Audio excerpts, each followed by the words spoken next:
All right, friends, I thought we were waiting for one more person, but still on the way. So welcome back. We want to basically pick up this next conversation about exiles and exilic minority status and what that maybe opens up on the heels of the last one.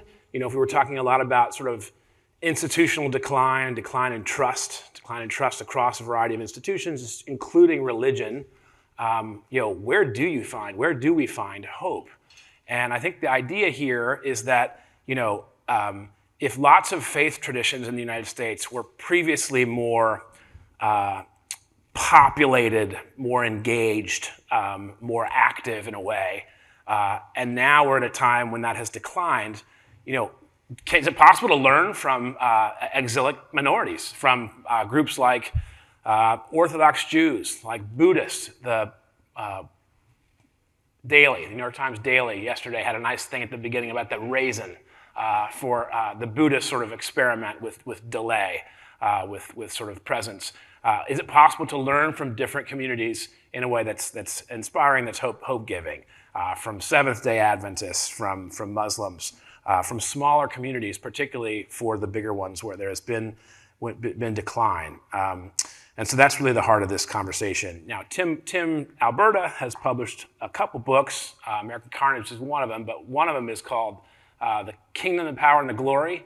And you may remember it. It's 512 pages, but it reads so fast and so easy because it's largely a diagnosis of problems that exist, particularly in the evangelical world, where politics and religion have been inverted at times, and draws out some sense of hope. So I hope he draws that out a little bit today now with us.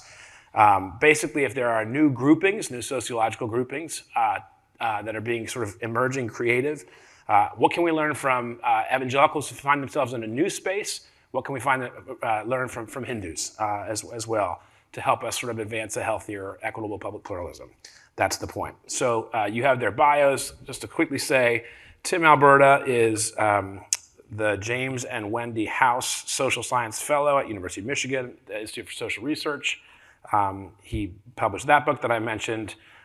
He published American Carnage, and he earned a National Magazine Award for this piece on Exilic at CNN. Sunita Viswanath is the executive director of Hindus for Human Rights, and for 3 decades she's been leading women's rights, arguing consistently against the Hindu caste system in India.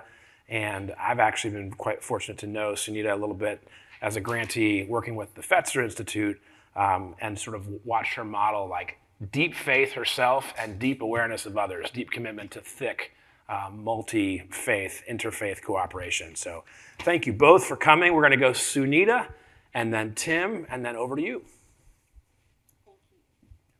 I'm really grateful to be with all of you today, and I'm especially grateful to you, Josh, for inviting me. I come to you with a heavy heart, and at the same time, a liberated one. If we don't have a heavy heart at a time of not only such intense polarization and division and deliberate violence, not to mention an escalating war and unabating genocide, towards whoever we perceive as the other, I would ask if we have hearts at all. And yet there are 2 reasons my heart also feels liberated these days.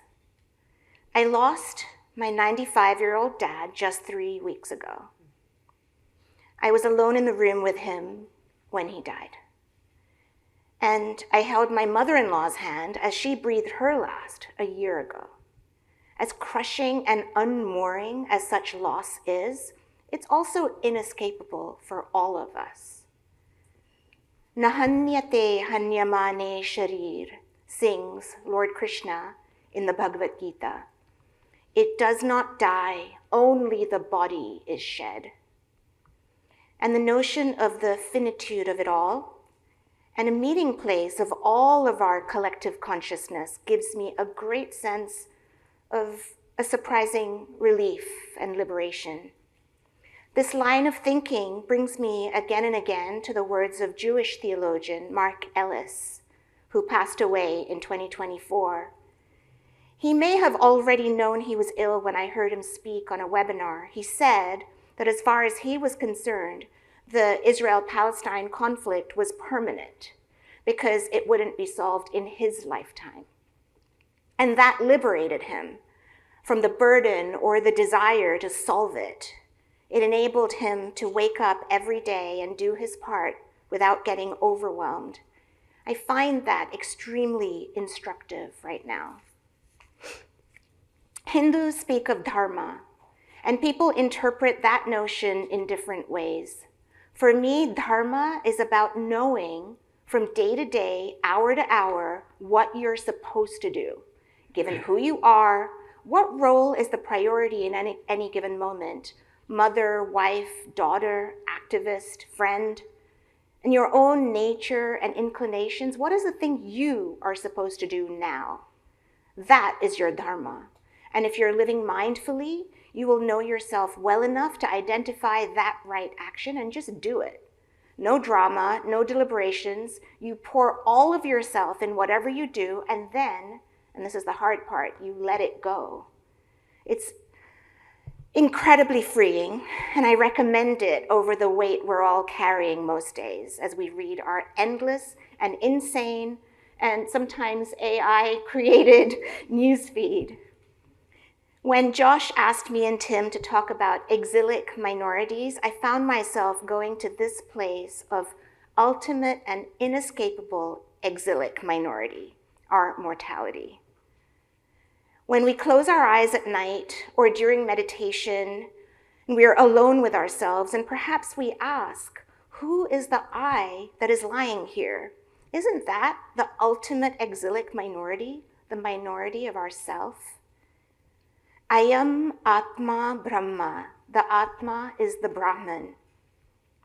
Towards the end of his life, Gandhi gave what he called a talisman to someone who came to him in doubt and distress. He said, whenever you are in doubt or when the self becomes too much with you, recall the face of the poorest and the most helpless person you might have seen and ask yourself, is the step you're contemplating going to be of any use to them? Will it restore them to control over their own destiny? And then you will find your doubts and yourself melting away. I've caught a glimpse of that melting away maybe once or twice in my life. All our exilic small individual selves meet briefly in that meeting place. And this teaching of Dharma teaches us not only that our every action and offering needs to be ethically grounded, however small or large, quotidian, it teaches us humility because we are finite exilic beings here for a moment and melted away tomorrow. Each offering is of utmost importance and none at all. It has all our focus and then it's gone. So, exilic minorities. Moving from that extreme reality of exilic existence of each and every one of us as minorities of one, as individual Atma or selves or souls, to our shared reality and the concerns that bring us together today. As a human rights advocate who is deeply concerned about religious nationalism of various stripes, rising authoritarianism, diminishing pluralism, and minority rights, I often ponder the fluidity of these seemingly fixed terms, minority and majority. I'm a minority here in the United States since I'm an immigrant woman, since I'm a Hindu. I also have majority status because the majority of Indians in India, over 80%, are Hindu. And Indian Americans, too, are often perceived through Hindu identity, whether fairly or not. Within all of that, I have minority status in ways that are deeply important to me. My politics, my values, my principles, my resolute rejection of caste in all its forms, my solidarity with the Palestinian people, the way I vote, the way I live. These defining characteristics are counterculture in every way. One of my North Stars for these turbulent and polarized times is Reverend William Barber, who is continuing Martin Luther King's legacy as the steward of the Poor People's Campaign. Reverend Barber often says, if you care for racial justice in this country, you must have room in your heart for the plight of the white poor. He is asking minorities to care for the majority community, even though they might be seen as cruel and racist, because if our hearts are loving, we cannot endure anyone's suffering. That is one of the only ways I know how to approach this moment with clarity and with a refusal to let my heart shrink. I was born into an upper caste Hindu family in southern India. I grew up in the United Kingdom and have lived in the United States for most of my life, since I was 19. And the reason I co-created Hindus for Human Rights with other comrades is a deep yearning for an inclusive Hindu space, community, movement, one that does not allow caste or any other hate or discrimination. I've known since I was a very young child that caste is a dehumanizing system that I reject with my entire being.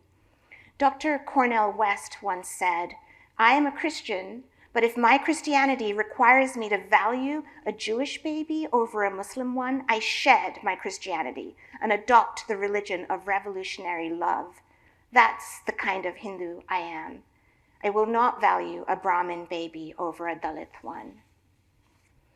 In the years of my adulthood, as I grew from teenager to mother to brand new grandmother as of 3 months, I've seen the ugly and violent rhetoric of Hindu nationalism, Hindutva, grow in volume and fervor in every Hindu space I exist in: family, community, religious space, political space. My activism as a Hindu is the dialectical response to this outpouring of hate that is choking the spaces in which I try to breathe. It is literally the negative space around the hate. Once, during a public gathering in India, someone got very angry when I spoke as a Hindu against Hindutva. He said, "Why are you bringing religion into the streets? Keep your Hinduism in your house." And I replied, I would love to keep my Hinduism in my house. But since they are bringing Hindutva into the streets and murdering Muslims and others, I have no choice but to bring my Hinduism into the streets. Hindu nationalism, that is Hindutva ideology, was founded by V.D. Savarkar and others in the 1920s. These founders were political thinkers rather than religious leaders. They were directly influenced by Nazism and Italian fascism. Savarkar said, Nazism proved undeniably the savior of Germany. Their project was explicitly to render India a nation state for Hindus, where Muslims and Christians were not welcome and certainly not with equal rights. The oldest, largest, and leading Hindu nationalist organization in the world is called the Rashtriya Swayamsevak Sangh, the RSS, founded in 1925. It has been banned multiple times over history, including after the assassination of Gandhi in 1948 by one of its members, and after the demolition of the medieval mosque, the Babri Masjid, by Hindutva mobs in 1992. Modi grew up in the RSS, and that is a window into his psyche. The ultimate goal they have, and they have never lost sight of, is that original goalpost, a Hindu Rashtra, a Hindu nation. Modi became prime minister in 2014 and has won 2 elections since then. A democratically elected authoritarian who cares not for the minorities of his country. That should sound familiar to some of us. The blueprint drafted 100 years ago is today bearing strange fruit. Modi's first term was the term of lynchings. Muslims, mostly young men, lynched by Hindu mobs while being forced to chant a Hindu prayer, Jai Shri Ram. Modi's India has introduced what is called the Citizenship Amendment Act, the CAA, a fast track to potential disenfranchisement of the country's 200 million million Muslims, rationalized as refuge for some, while others are pushed out and abandoned. And we have probably all seen news of India's exploits in transnational repression, reaching into other countries, including this one, to threaten and even kill. Christmas Day in Modi's India sees marauding Hindu mobs visiting their hate on church congregations, forcing them to chant, again, Jai Shri Ram at the threat of violence. The northeastern state of Manipur has seen widespread anti-Christian violence, and hundreds of churches have been burned to the ground. If the pillars of a healthy democracy are freedom of press, judiciary, religion, and freedom of speech, then all four pillars are being decimated, and Indian democracy is in need of urgent resuscitation. Innumerable young students, especially Muslims, but also others, are in prison without trial because they dared speak, they dared raise their voice in dissent. A policeman, Sanjeev Bhatt, who was a whistleblower regarding Modi's involvement in the Gujarat pogroms of 2002, is in jail still today. Modi has been building his Hindu Rashtra now for 15 years. It is a global movement. When you walk into the new parliament building in Delhi, you see a vast mural depicting the expansionist vision of this movement, what they call Akhand Bharat, or undivided India. The mural, and again, it's on the parliament wall, includes India, Pakistan, Bangladesh, Nepal, Bhutan, Sri Lanka, Afghanistan, the Maldives, and Myanmar. I share all this, and this is just the tip of the iceberg, with pain, devastation, and shame. This is the country I hail from that I love. I've been so proud in earlier times that the founders of India birthed a nation that on paper was a secular democracy, flawed as it was, where every person enjoyed the same rights regardless of sex, caste, religion. A nation with a backbone that stood with the oppressed, the disinherited of the world. This should concern all of us in the United States greatly. India calls itself the world's largest democracy. If Indian democracy falls, and it has already fallen to its knees, the world will shake. But also, the Hindutva ideology that is propelling and undergirding this supremacist movement isn't just far away in India. It is alive and kicking and growing right here in our backyard. Many American politicians are proponents of or supporters of Hindu nationalism. This can be because they believe the propaganda that there is a widespread global system of discrimination known as Hindu phobia, on par with anti-Semitism and Islamophobia, or it could be an expedient decision, a convenient way to stay quiet in order to get the Indian American vote and donations. And it could be for reasons more sinister. But the truth is, the far right in this country, while it is in large part Christian nationalist and white, is far more diverse than that. And it is urgent that we open our eyes to the increasingly multi-faith, multi-race, multi-gender nature of the far right in the United States. We need to ask ourselves, why on earth is Steve Bannon an honorary chair of the Hindu Republican Council? Why were Hindu nationalists present at the January 6th attack on the US Capitol bearing the Indian flag? The Hindu nationalist organizations in the United States are spawn children of the RSS, and they are great in number, clout, and resources. They present themselves as the majority, the ones who legitimately represent all Hindus. When we created Hindus for Human Rights about 7 years ago, they sued us and tried to snuff us out that way.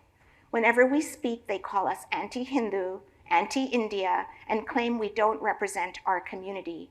They accuse us of being puppets of Islamists and George Soros. They parade bulldozers through India Day parades to flex genocidal muscles at the Muslim community. When anti-caste bills are introduced, they denounce them as anti-Hindu. In Texas, they have openly fundraised for the destruction of churches in India. And when we advocate against labor and caste violations by Hindu temples, that too is dismissed as anti-Hindu. And yet, survey after survey by Carnegie, Pew, and others reveals that those who spew hate in the name of my faith are not the majority. The work I do in Hindus for Human Rights has three main focuses. We engage in political advocacy and narrative change, and we have just launched a C4 organization, Hindus for Human Rights Action. We are grassroots community organizers, providing an alternative Hindu path forward for those who reject hate. And I will end now with a word about our theological work that is dearest to my heart. We can scream as much as we want about how horrifying it is to see hate, violence, and authoritarianism abound in the name of our religions. But unless Hindu religious leaders add their voices to ours, all our efforts feel woefully inadequate. Our efforts feel like a fire brigade running to a burning house. A Hindu liberation theology, a way of being Hindu and practicing the faith that is truly inclusive and egalitarian, is the mortar that is needed to rebuild. We are not the first ones to bind our Hindu faith to a liberatory vision of the world, to lift up the inclusive teachings of our texts and jettison the rest. Our oldest texts, the Vedas and Upanishads, teach us that God is in you and me, no matter who you are. The Taittiriya Upanishad states clearly, Atiti Devo Bhava, be one for whom the stranger is God.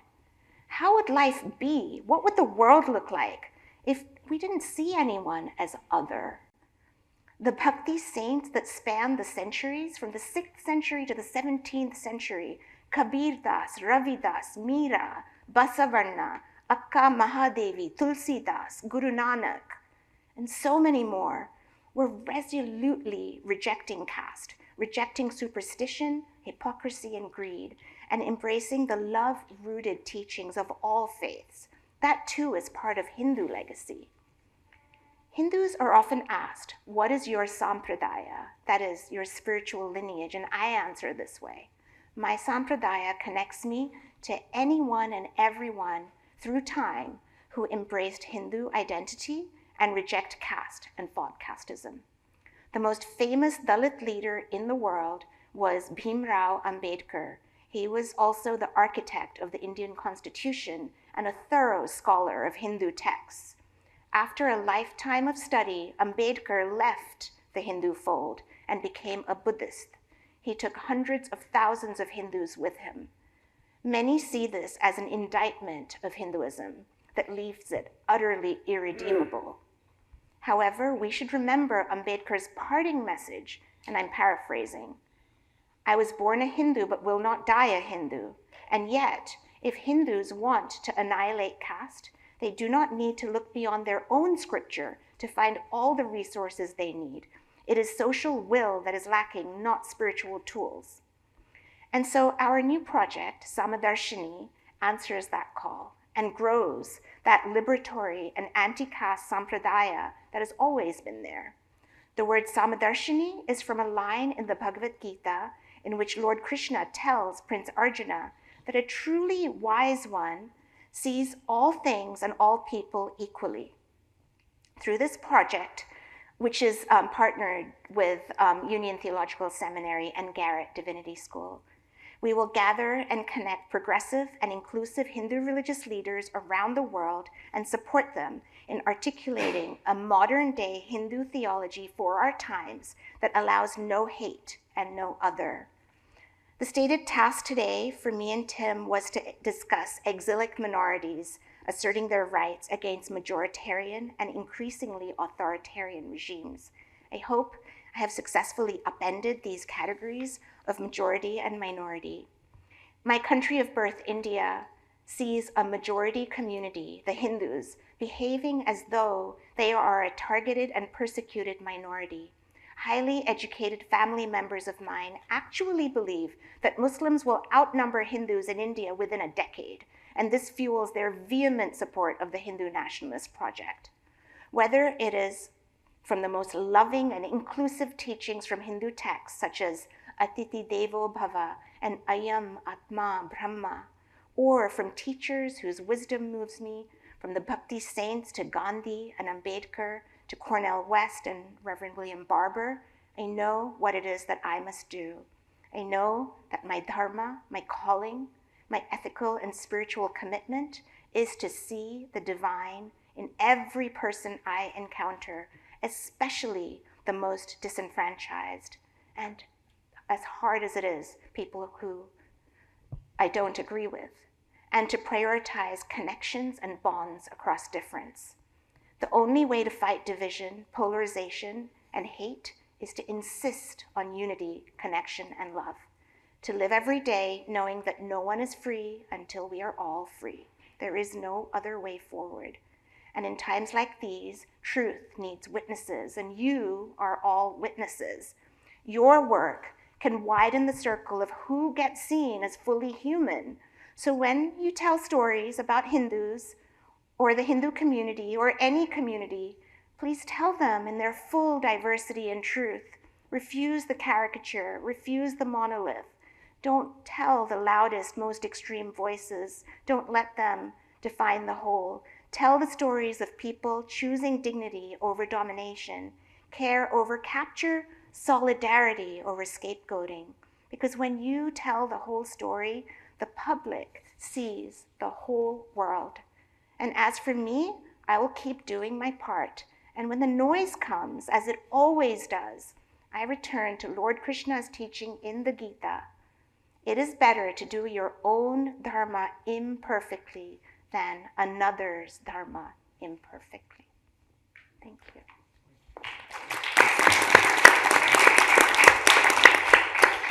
Thank you, Sunita.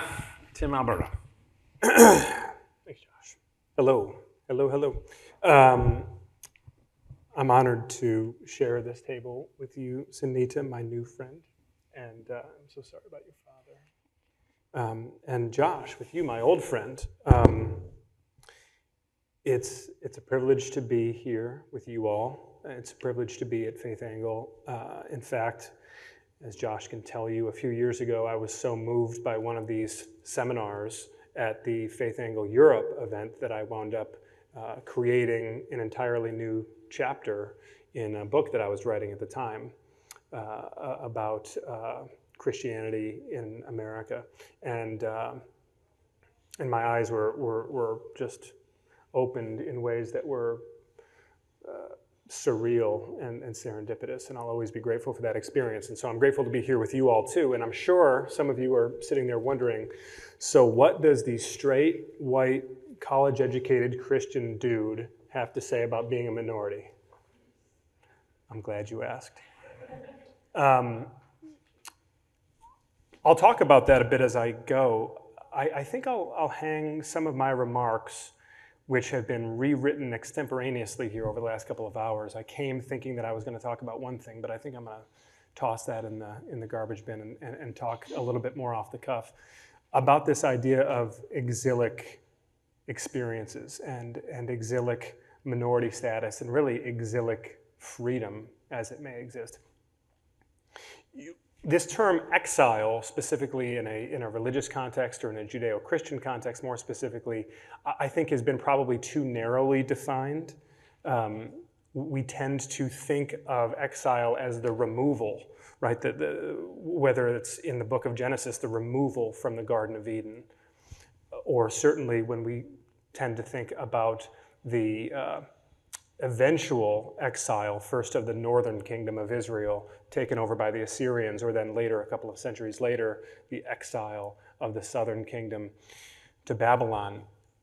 This painful physical removal, but in fact, much of what we learn sort of reading between the lines of Scripture is that exile is not always physical.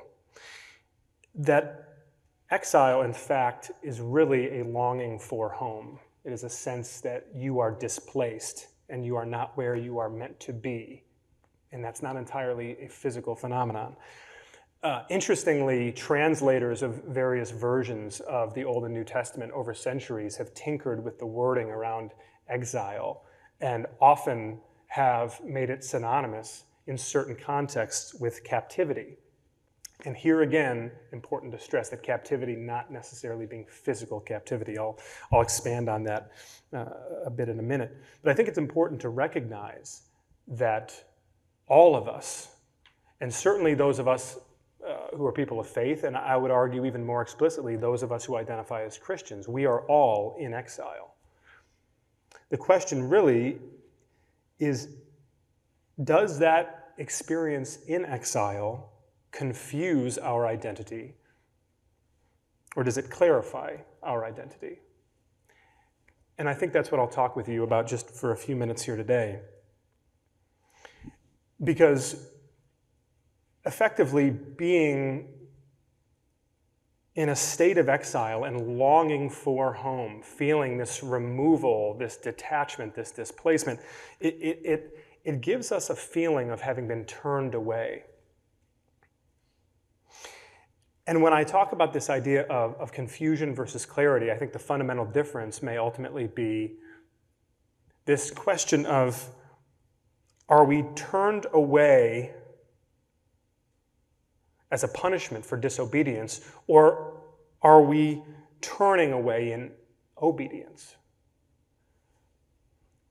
I realize it's not Sunday morning, and I will do my very best not to preach at you. Just bear with me for a minute. I'll lighten up for a second and tell you a quick story about some friends of mine, because I think it might help to set the scene a bit here. So a couple of falls ago, in the heat of the 2024 campaign, a couple of diehard Trump supporters, they're at his rally, they're chanting the chants, and they're singing the songs, and they're holding the signs, and they are just having the time of their lives. And when the rally ends, they're just on cloud nine, in a world of their own. They're crossing the street after the rally, and they don't see a truck coming in. Boom, dead, both of them. And they go to the pearly gates, and St. Peter's waiting for them.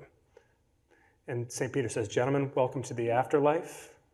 Now that you're here, before I let you in, is there anything that you'd like to know?" And the first guy says, "Actually, yeah, St. Pete, now that we're here, you've got to level with us. Did Joe Biden legitimately win the 2020 election?"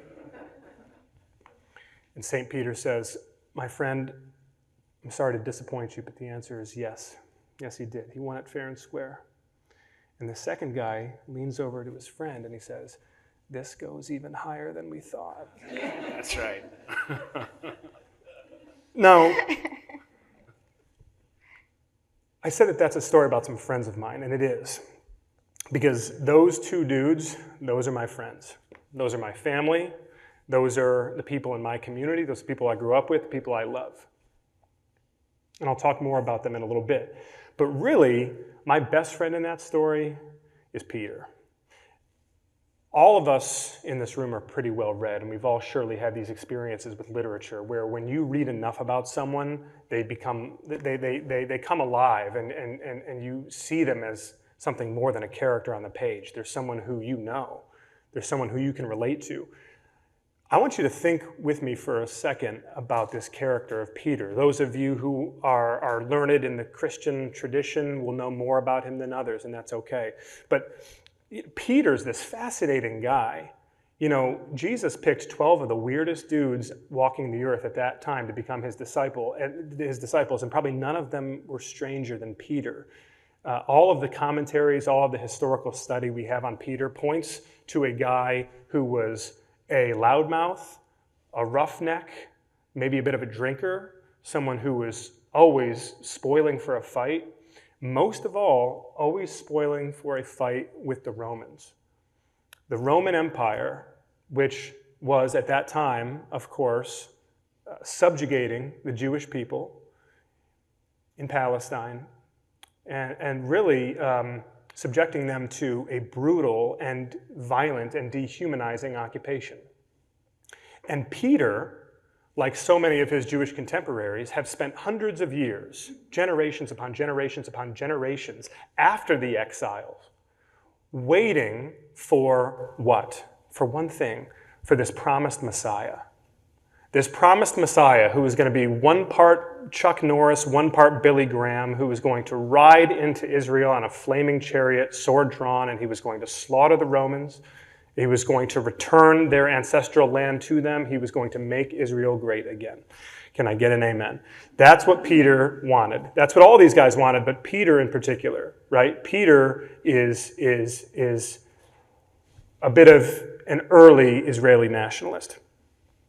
Now, it's so interesting that not only does Peter wind up falling in line behind this eccentric rabbi who is, in addition to preaching nonviolence, but who is at first tacitly and indirectly, but more and more explicitly making the case that he is, in fact, this Messiah. And he's making this case in such a strange way. Jesus himself was in exile after he was born and had to flee to Egypt with his family and to go into exile. He goes into exile for 40 days and 40 nights in the wilderness to be tempted by Satan. These stories are well known. But when Jesus returns and begins his ministry, perhaps the most famous speech the world has ever heard is delivered on this little hillside. It's called the Sermon on the Mount, of course, this speech, but he stands on this hillside and he addresses all these people who are impoverished, who are sickly, who are dying, most likely from diseases, people who have been beaten down physically and emotionally and psychologically, people who have had their land stripped away from them over generations, people who have nothing to hold on to. And Jesus stands up on this hillside before these people, and he delivers the most revolutionary speech the world has ever heard. He says, "Blessed are the meek, for they shall inherit the land." That's quite a thing to say to a lot of people who have had their land taken from them. When land was truly the only way to build wealth in the ancient world, to establish an identity for your family, to pass upon land, they don't have land. Blessed are the meek. Blessed are the peacemakers, for they shall be called children of God. He's taking all of these people whose ancestors had been sent into exile and who they have since been brought back to their land, so that physically they're back home, but spiritually, psychologically, and otherwise, they are still very much in exile. And here comes this eccentric young rabbi with no formal education, and no one's quite sure what to make of him, and he's delivering this completely upside-down, inside-out message, telling them that, in fact, this exile is a time of clarifying for you. It is a time to understand your identity as people of God. And these people on the hillside, some of them are kind of getting it, and some of them are intrigued by it. Others, not so much. And then you've got Peter, who's hanging in the background listening to his rabbi give this sermon, and he's like, So a short time later, this fascinating scene, one of the truly pivotal moments in all of the Gospels, in which they travel to this pagan hotbed known as Caesarea Philippi, a place where the disciples surely are looking around saying, why did Jesus bring us here, right? To this den of debauchery and sacrifice and sexuality, and why would Jesus bring us here? And at this place, at this very site, Jesus turns to his disciples and says, all right, you've all heard the whispering, you've all heard the rumors. Who do you think I am? Who do they say I am? And the disciples don't know what to do at this point. They're sort of all stumbling over themselves, unsure of how to articulate an answer. And finally, Peter just blurts it out. He says, you're the Messiah. You're the Son of the living God, right? You're the one we've been waiting for. And Jesus is overjoyed in this moment. He says, blessed are you, Simon. Changes his name to Peter from Simon. He says, blessed are you, for this was revealed to you by God. And he changes his name to Peter, Petros, the rock. He says, you are the rock, and I'm going to build my church on you, Peter, right? I'm going to build my church on you, and the gates of hell will not prevail against it. This is an amazing moment for Peter, right? Like, the Messiah, who your people have waited for, has just made you his right-hand man. Peter's flying high, right? This is big stuff. And then Jesus says, hey, quick side note before we move on. I want you to know the program here. So I'm going to be turned over by the authorities, and I'm going to be executed. That's the end game. And Peter, who again, I love this guy. If you can't relate to Peter, the scripture says, pulled Jesus aside and began to rebuke him. Now imagine rebuking Jesus, right? Can you take him by the wrist and say, Peter rebukes Jesus. And the gospel records are remarkable for the consistency here. Jesus turns to him and he says, get behind me, Satan. His best friend, his right hand, the guy who he just called the Rock and said, we're going to build the church on you. 30 seconds later, he's calling him Satan. It's a little bit of whiplash, right? Why? Because Jesus knows what's in Peter's heart. Peter's not thinking about a kingdom of God. Peter's not thinking about the Sermon on the Mount. Peter's not thinking about blessed are the meek and blessed are the peacemakers. Peter is thinking, he just confirmed it. He's the Messiah. Get the chariot ready. We're going to go roll some Romans. We're going to take back what is ours. We are going to make Israel great again. I'm not being cute when I say that. That was literally the plan. That was the playbook. That was the mandate. So you can imagine this rather fragile relationship at this point, right, between Jesus and the leader of the movement at this stage. I mention all this for a couple of reasons. The best character in any story arc, as we all know, is the person who changes the most from the beginning to the end of the story, right? And it never ceases to amaze me how Peter could go from being this guy who, after Jesus reveals himself as the Messiah, responds with, let's get ready to rumble, and then rebukes Jesus. And then a short time later, on the night of Jesus' arrest, what does Peter do? Pulls out a sword and lops off a guy's ear, trying to defend him. Mind you, Jesus has been leading a vocally nonviolent movement, and Jesus actually mocks the guys who are arresting him. He says, you're coming with swords like I'm leading some rebellion? And then out comes Peter from left field, a whack off with the ear. And of course, Jesus heals the man's ear, but you can almost see Jesus saying to the guy, you'll have to excuse my friend here. He's still catching up. He's having a hard time with all this. And then that night, to top it all off, Peter denies Jesus 3 times. Why? Because he's so frightened, right? The authorities are out for them now. They got the ringleader. He's locked up.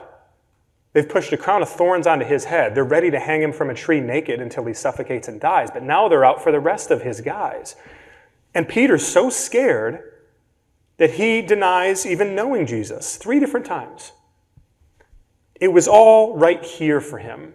Peter was not living for a kingdom not of this world. Peter was living for this world. Peter was living for his kingdom. Peter was living for Israel as he knew it. And he was very much in the majority in doing so, which is why so many people found it so unfathomable to entertain or indulge, much less accept the teachings of this man, Jesus of Nazareth. But then something totally fascinating happens. You fast forward a couple of books, and you're reading the epistles of Peter. And here's Peter, the original Israeli nationalist, ride or die Peter, writing in his epistle to the believers spread all across Africa, Asia, parts of Europe. And Peter calls them to be exiles. He calls them to be sojourners. He tells them that they belong to a holy nation. I'm not doing a good enough job, surely, of articulating what a wicked plot twist that is. But for anyone who would have known Peter during those before times, they're surely reading this saying, that can't be the same dude. There's just no way. The same Peter who picked up the sword, the same Peter who rebuked Jesus, the same Peter who just wanted to rule Israel, now he's telling us that Israel doesn't matter. Now he's telling us that we lived to be a holy nation. Now he's telling us that we need to embrace being a permanent exilic minority. It just doesn't make any sense.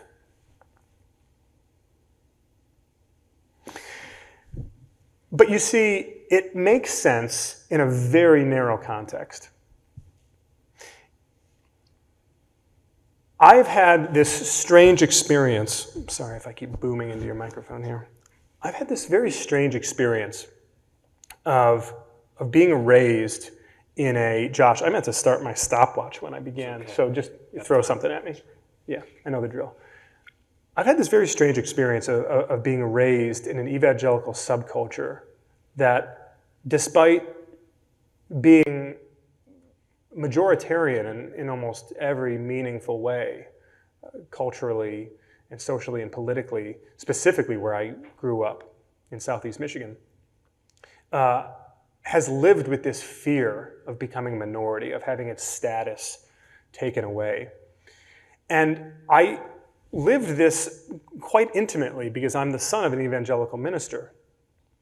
And I had to watch my dad's own sort of experience with exile, because my dad did not come from a religious family. In fact, my dad came from a very broken, violent family of Sicilian immigrants for whom the two currencies of their lives in Bergen County, New Jersey, in the 1920s, 1930s, 1940s, was food and violence.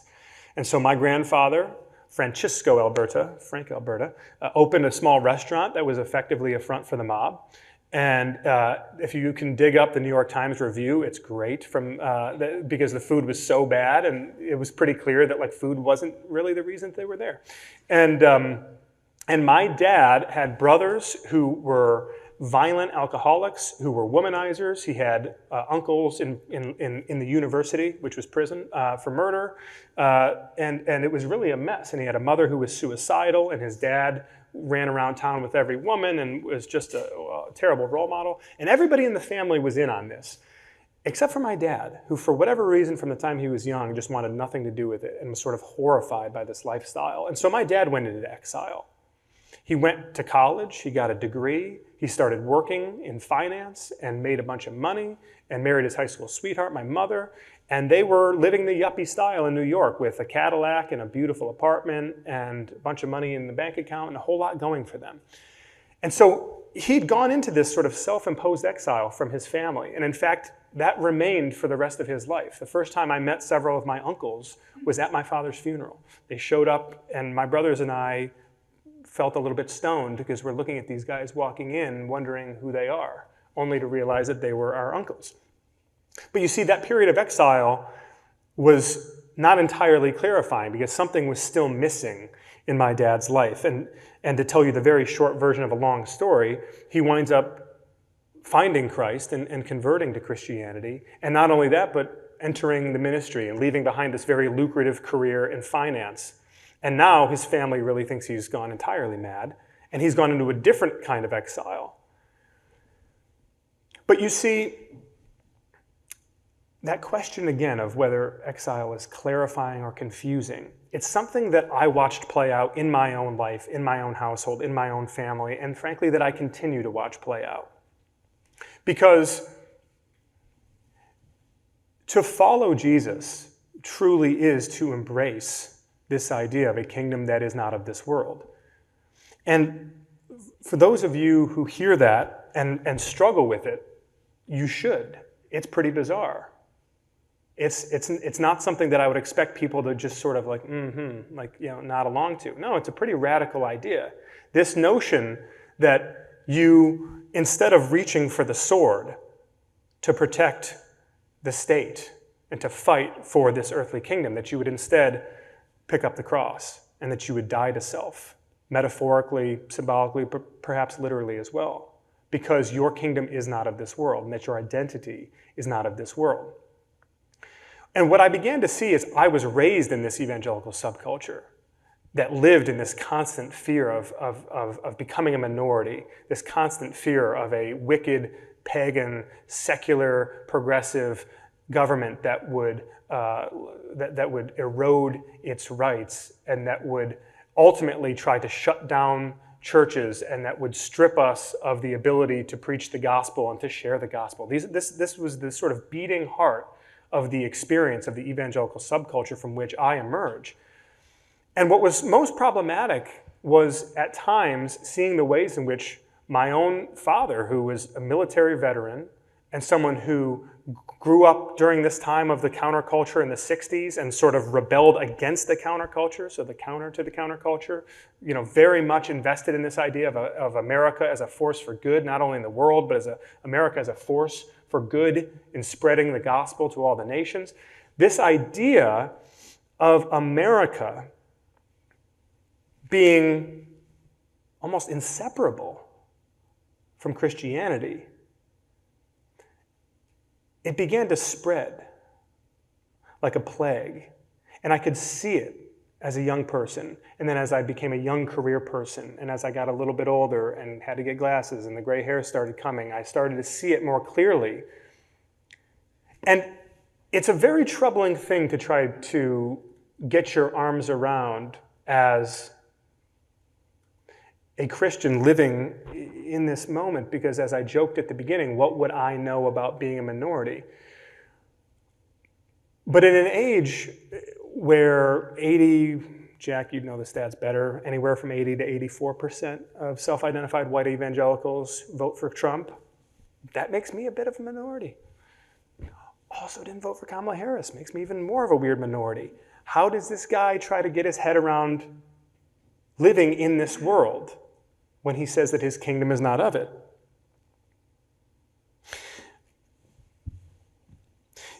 There's something really, really difficult, but really, really liberating about separating and ordering, like rigidly ordering your identities. And it's something that we have real problems with in this country and in my faith tradition, but it's not unique to us. We've heard Sunita talk in troubling detail about the situation under Modi in India today. We see the ways in which even countries that are traditionally more secular, such as Russia, have been ripe for manipulation and exploitation at the outset, particularly of the Ukraine war. The ways in which Patriarch Kirill and Dmitry Medvedev and Vladimir Putin were able to use religious rhetoric to effectively launch an identitarian attack on another country. An identitarian attack that had much more to do with divine mandate than it did with sort of nationalist or even sort of quasi-imperialist goals. So this is happening everywhere. And it's happened throughout the centuries. And it's happening here and now in ways that are particularly problematic, which sort of raises the question, what are we to do about it? How then shall we live? I'm much better at diagnosis than I am at prescription. That's the bad news. The good news is that, and I didn't even recognize this, I swear this was like entirely coincidental because I wear this almost every day, but I have this little wristband on. This is Micah 6:8, and I was just thinking about it earlier. The book of Micah in the Old Testament predates the exile of the nation of Israel, who they're conquered by the Assyrian Empire, and it's quite violent. And of course, the irony is that for centuries, the prophets in the Old Testament have been pleading with the people of Israel and have been pleading with the rulers of Israel to recognize the ways in which they have gone astray, to grapple with their betrayal of God's core commandments, which is to love the Lord your God with all your heart and all your soul and all your mind and all your strength, but also to love your neighbor as yourself. As Jesus later said, all of the law of Moses hangs on those two commandments because they are one and the same. If you love God truly, then you love people because people are made in the image of God. The great offense of Jesus of Nazareth, and there were many, but most scholars believe the great offense that really wound up getting him rung up by the authorities during the Holy Week 2,000 years ago and arrested, was when one of the religious leaders tried to trap him in this question, asking, should we pay taxes to Caesar? Should we give our money to these brutal, violent, rapist Roman oppressors? And Jesus knows that they're trying to trap him, but what does he say? He says, show me that coin. Whose picture's on it? Caesar's. Great. Render unto Caesar, give back to Caesar what is Caesar's. It's his image on the coin, so give it back to him because it doesn't matter. But render unto God what is God's. God's image is on you. God's image is not on that coin. He doesn't care about the coin. He cares about you. Give yourself to God. Don't worry about the empire. I can deal with them later. You are in exile. You are being tested, and you are failing this test, and you're failing it terribly. And that is what Jesus is telling these people, including, and I shouldn't even say including, really starting with the Jewish authorities themselves at that time, the keepers of the Torah, the keepers of this religious tradition. He's telling them, you are failing. This experience in exile was meant to clarify and to purify, and instead it has corrupted your hearts because you have made idols of what is in front of you. The more things change, the more they stay the same. So here we are, 2,000 years later, and I'm looking at this little wristband that someone gave me at a conference a couple years ago. And I'm thinking about the ways in which Micah was trying to warn the ancient Jewish people with the Assyrians knocking on the door, getting ready to conquer and vanquish and kill and send them into exile. And Micah, like all these other prophets of his time, he's pleading with them to see the ways in which they have betrayed God's core commandment. And Micah 6:8, he reminds them that the program's not complicated, that God wants you to do three things. He wants you to act justly. He wants you to love mercy. He wants you to walk in humility with God. If you can do those three things, if you can pursue justice, if you can pursue mercy, and if you can pursue humility, then you will treat people as image bearers of God. That is not real complicated. But to do those three things today, in this setting, oh, it makes you a minority. It makes you a distinct minority. And by the way, I am not holding myself up as a standard bearer because I fail at all three every single day, usually before breakfast. But I can try, and I can hold myself accountable, and I can, as the psalmist said centuries ago, I can say, Lord, search me. Show me where I have gone astray. There is freedom in embracing this idea of being in exile, of not belonging to this country, of not belonging to this world, of not belonging to this time, of not being a captive to it. There is great freedom in that, but it's also deeply unsettling. And I think, if I can just say this, I think it's especially unsettling in a country where for 250 years we have told ourselves time and again that we have a new covenant with God, that we are a new Israel, that we are special, that we have a divine mandate to carry the good news of the gospel to the ends of the earth, and that is why we as Americans are special. The Jewish people of Israel and of Judah, they thought they were special too, and God had to take them down a peg and send them into exile. And I wish I had some sort of happy note to end on, but the thing that I am finding myself telling pastor friends, missionary friends, church friends, whenever I travel the country and talk with different groups like this, is that a little bit of exile might go a long way for us, for my people, in my tribe, for those two guys in that story with Peter, because Peter, of all people, could remind them that, hey, the end game here of getting crucified by the Roman Empire, it clarifies your identity in ways that rebuilding Israel and wielding the sword of the nation state never could. Thank you. That's great. We asked both Sunita and Tim, would you please be authentic? Would you bring the tradition's best strengths, the thick version, not the thin version? And they delivered. So that's great. Let's go first to Megan Sashkavelli from as a freelance journalist. A lot of places, actually. Megan, you're up. Thank you so much, both of you. How many questions am I allowed to ask? Too quick, go. Okay, can I ask one to Sunita and one to Tim? So to Sunita, I'm wondering, I lived for 5 years in Delhi, India, and I did a little bit of reporting on discrimination against Muslims, and I find myself very hesitant to write about Hinduism in the US because there's many Indian American journalists. But my question is, maybe you didn't want to name them, but what do you make of the Hindu America Foundation?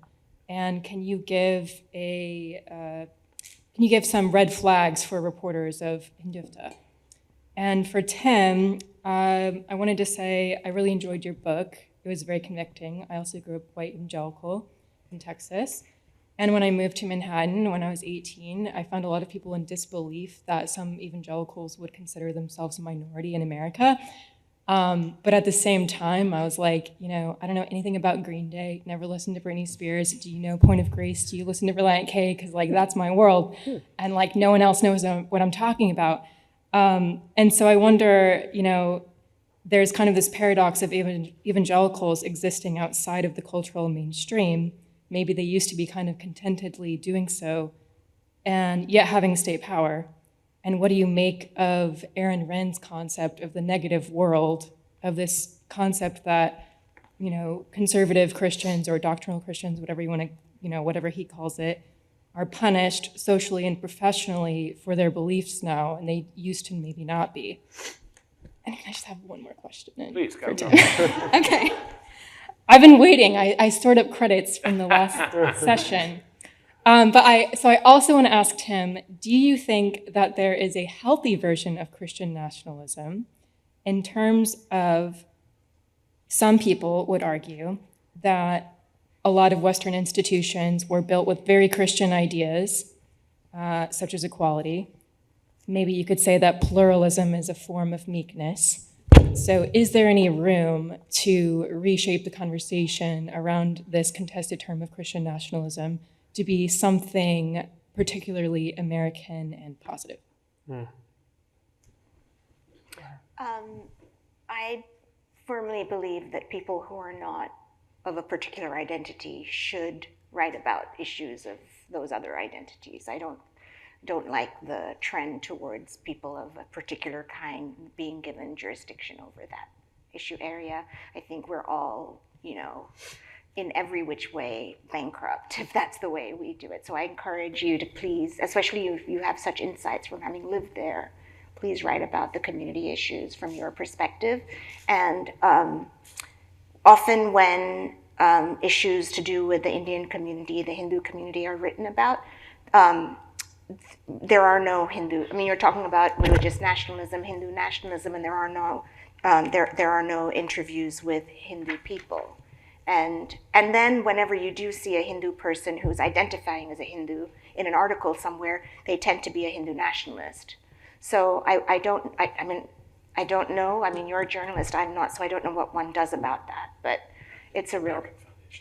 Yeah. That's the second part. I'm sorry. Yeah. So that's one. That's the first part. And about the Hindu American Foundation, They are the organization that sued us when we were created. The lawsuit a year and a half in was thrown out. It was a defamation lawsuit. It was thrown out, dismissed, and it actually was a gift because we get to say to people, well, there's these two options for you. Also, whenever there is an anti-caste bill that's introduced, and there was one that won in Seattle, it failed in California. Hindu American Foundation is the organization that will put in its amicus brief and fight it as being Hindu-phobic. And we would say that the first order of business, your actual first duty as a Hindu, if you care, if you really believe, this sense of equality, is to fight caste. And so,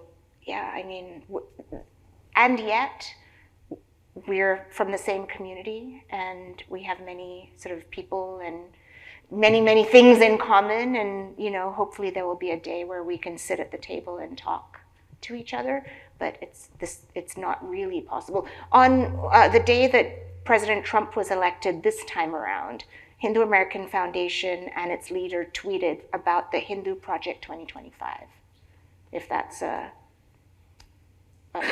note. Megan, thank you for the questions. I'll try to be brief. Brevity is not my strong suit, as you've already witnessed. But you asked two big questions. So the second one first, about Christian nationalism. I'm very concerned about the term. And I've had this conversation with a lot of people who share my concerns, in part because of the pejorative nature in which it's received or perceived by those who say, okay, hey, I love my country and I fly a flag outside of my house, but I'm also a Christian, so does that make me a Christian nationalist? And I think that that's reductive and counterproductive. I think, if you had read my book, as you said, you see the more, I think, advanced and dramatic manifestations of what I think is rightly labeled Christian nationalism.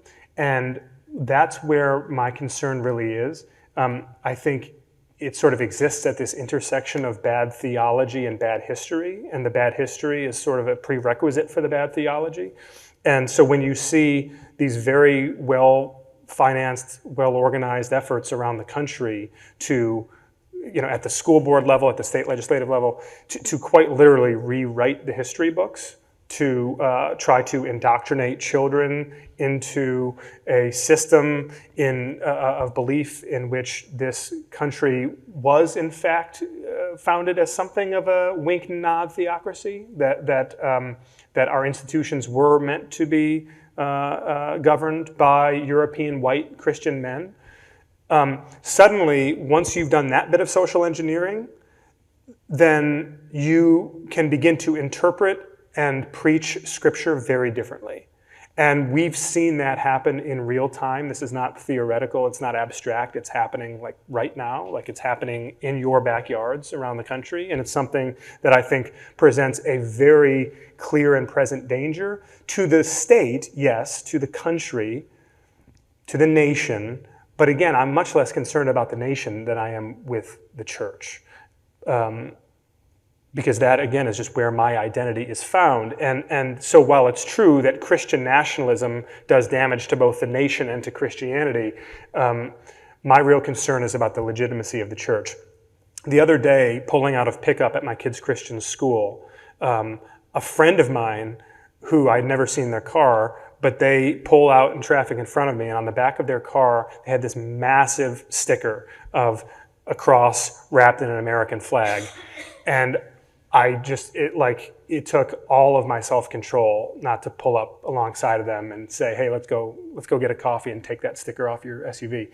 I think the making synonymous of Christianity with the conservative, white, evangelical, Republican, America-loving MAGA movement is like deeply, deeply damaging to the beauty and the legitimacy of the gospel. And so I struggle with this question around the definitional exercise of Christian nationalism. But what I'm really worried about, even more so than the semantic bit, is most of the really good numbers we have on this, Jack stepped out, but he'd be able to, oh, he's back there. Most of the really good data we have on this shows that actually the people who are hardcore, like dyed in the wool, meet the definition of Christian nationalists, like it's very small, right? It's not some big number at all. And Sam Perry at Oklahoma and others have written very eloquently about this. But I think adjacent to those people, you have the Christian nationalist curious block, and they are huge.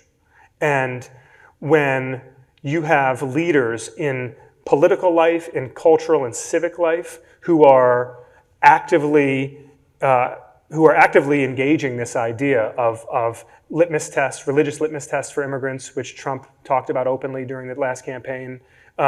You have key members of the conservative movement who have Trump's ear, who signed their name onto a declaration a couple of years ago, talking about basically their statement of conservative national principles, what it means to be a national conservative. One of those principles being that private citizens would have the right to free religious expression in their private lives, right? Like, this ain't, I mean, it's not subtle anymore, right?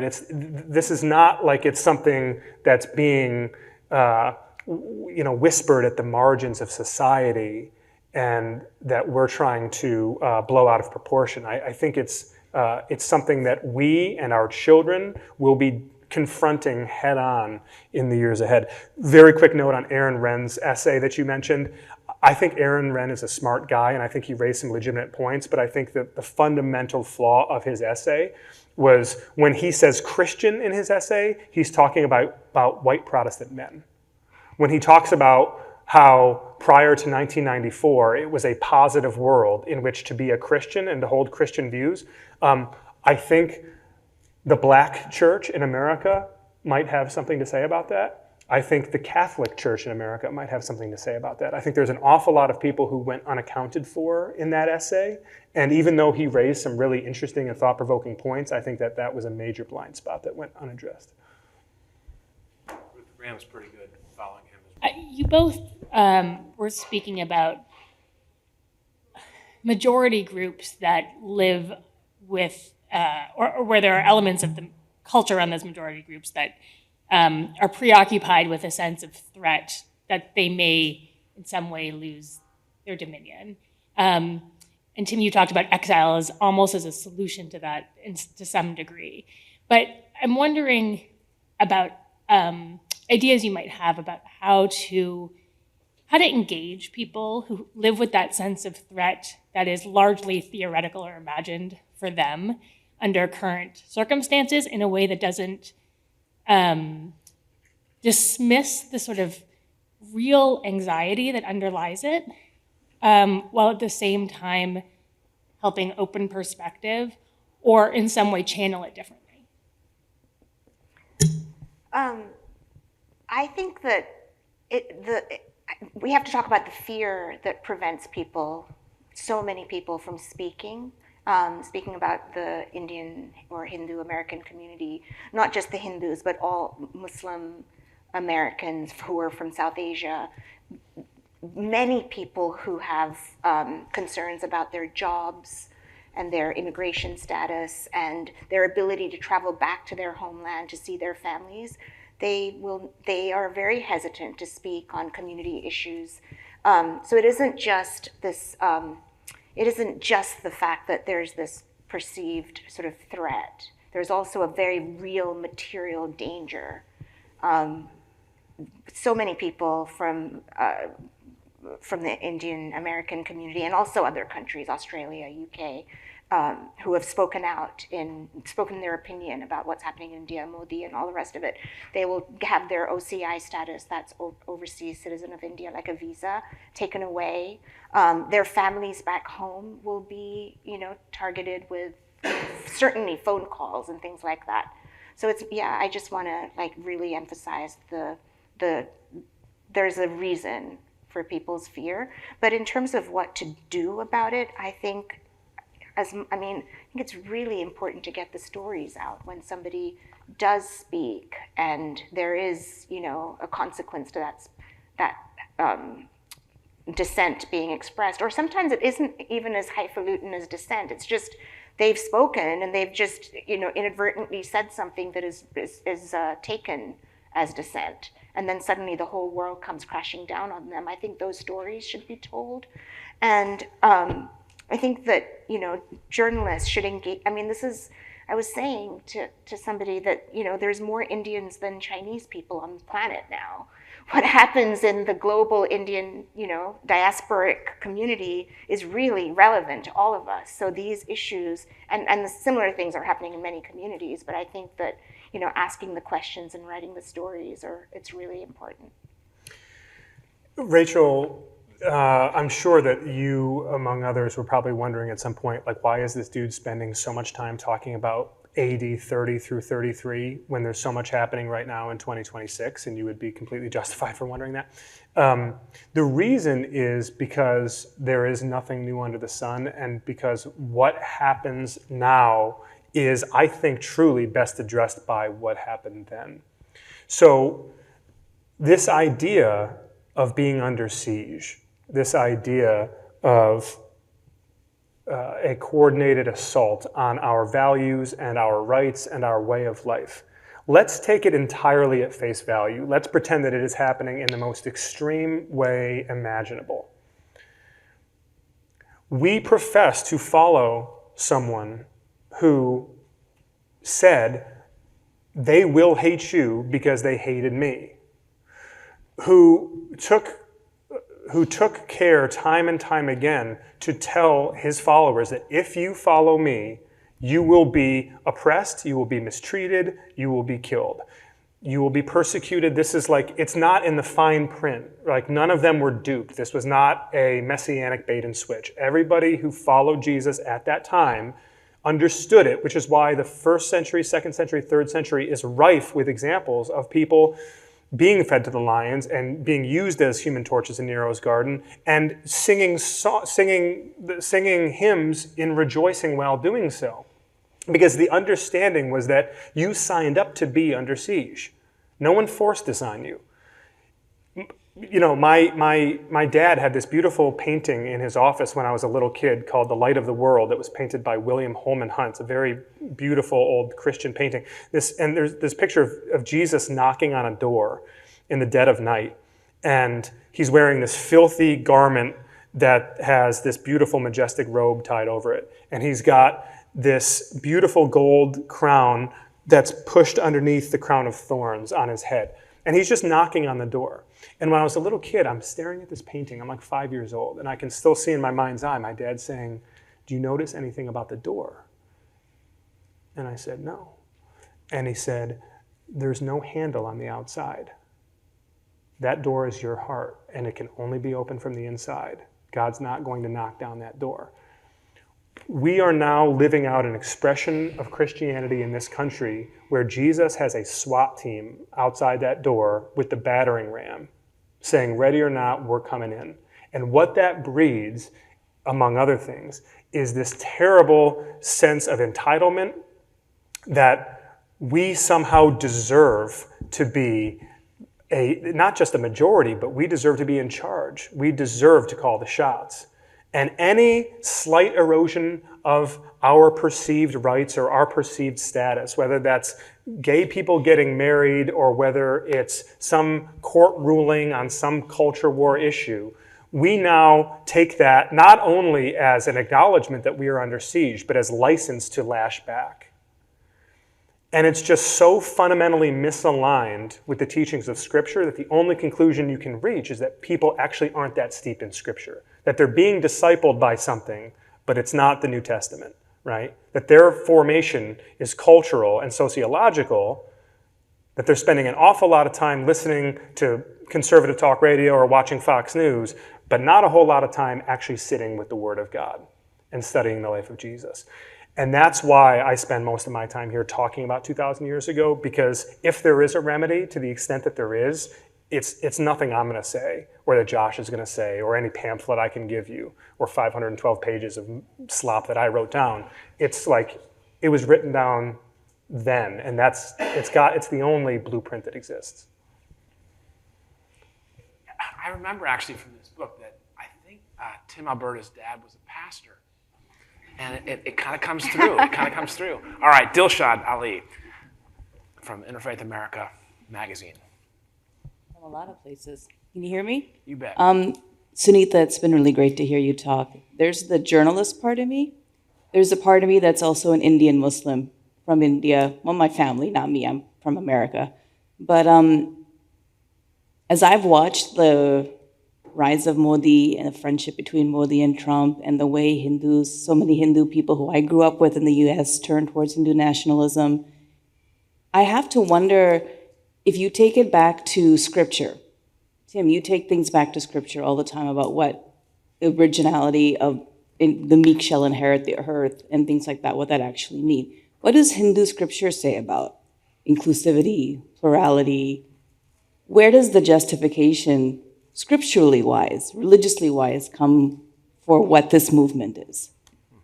That's going to be our new project, which I'm stepping down from the executive director role to devote myself to it, actually. It's called Samadarshini, from a line in the Gita. Sama means equal. Darshini is darshan, seeing. So, and that's from a line in the Gita where Lord Krishna actually says, this is how the wise person sees. So, I think when you look at any literature, book, anything, you'll see it's a mirror. You'll see what you want to see in there. Hindu scripture is filled with egalitarian teachings. They're all there. That's what Ambedkar said. He said, you don't need to look beyond. This is what people always use Ambedkar to say that Hinduism is, it's basically irredeemable. There's nothing in it. If you take the caste out of Hinduism, there's nothing left. But Ambedkar himself said Hindus they lack the social will, but they only need to go to the Upanishads and the Vedas to find every resource they need to annihilate caste. So it's all there. And there's another tool in our tool belt, which is that in Hindu, for Hindus, you have two kinds of scripture. You have the Smriti and the Shruti. Shruti scriptures are supposed to be divinely revealed to the old sages, but the Smriti scriptures have human authors, and we are, first of all, obligated to question everything, and we can be authors of new scripture. So we are given the right, if not the responsibility, to create the theology for the time that we live in. So there's every possibility of hopeful possibility of creating a way of being Hindu that is not casteist, that is not Islamophobic. We just need, and we're trying, and we're doing it. All we can do is wake up every day and do the work. And people join us every day. A new group of people join Hindus for Human Rights. And then we also have our counterparts in India. There's a beautiful new organization of Hindu renunciants, sadhus and sadhvis, female and male renunciants, it's called Satya Dharam Samvad.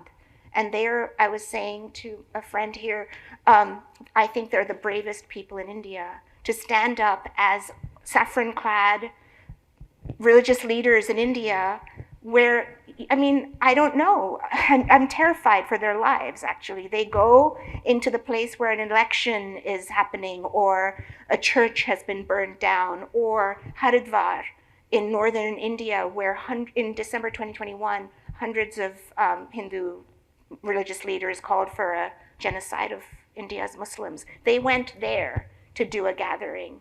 So we have to take hope where it is, and and I've been talking these years about a theology of showing up. We have to show up. You don't know what will happen tomorrow, but you can do something today.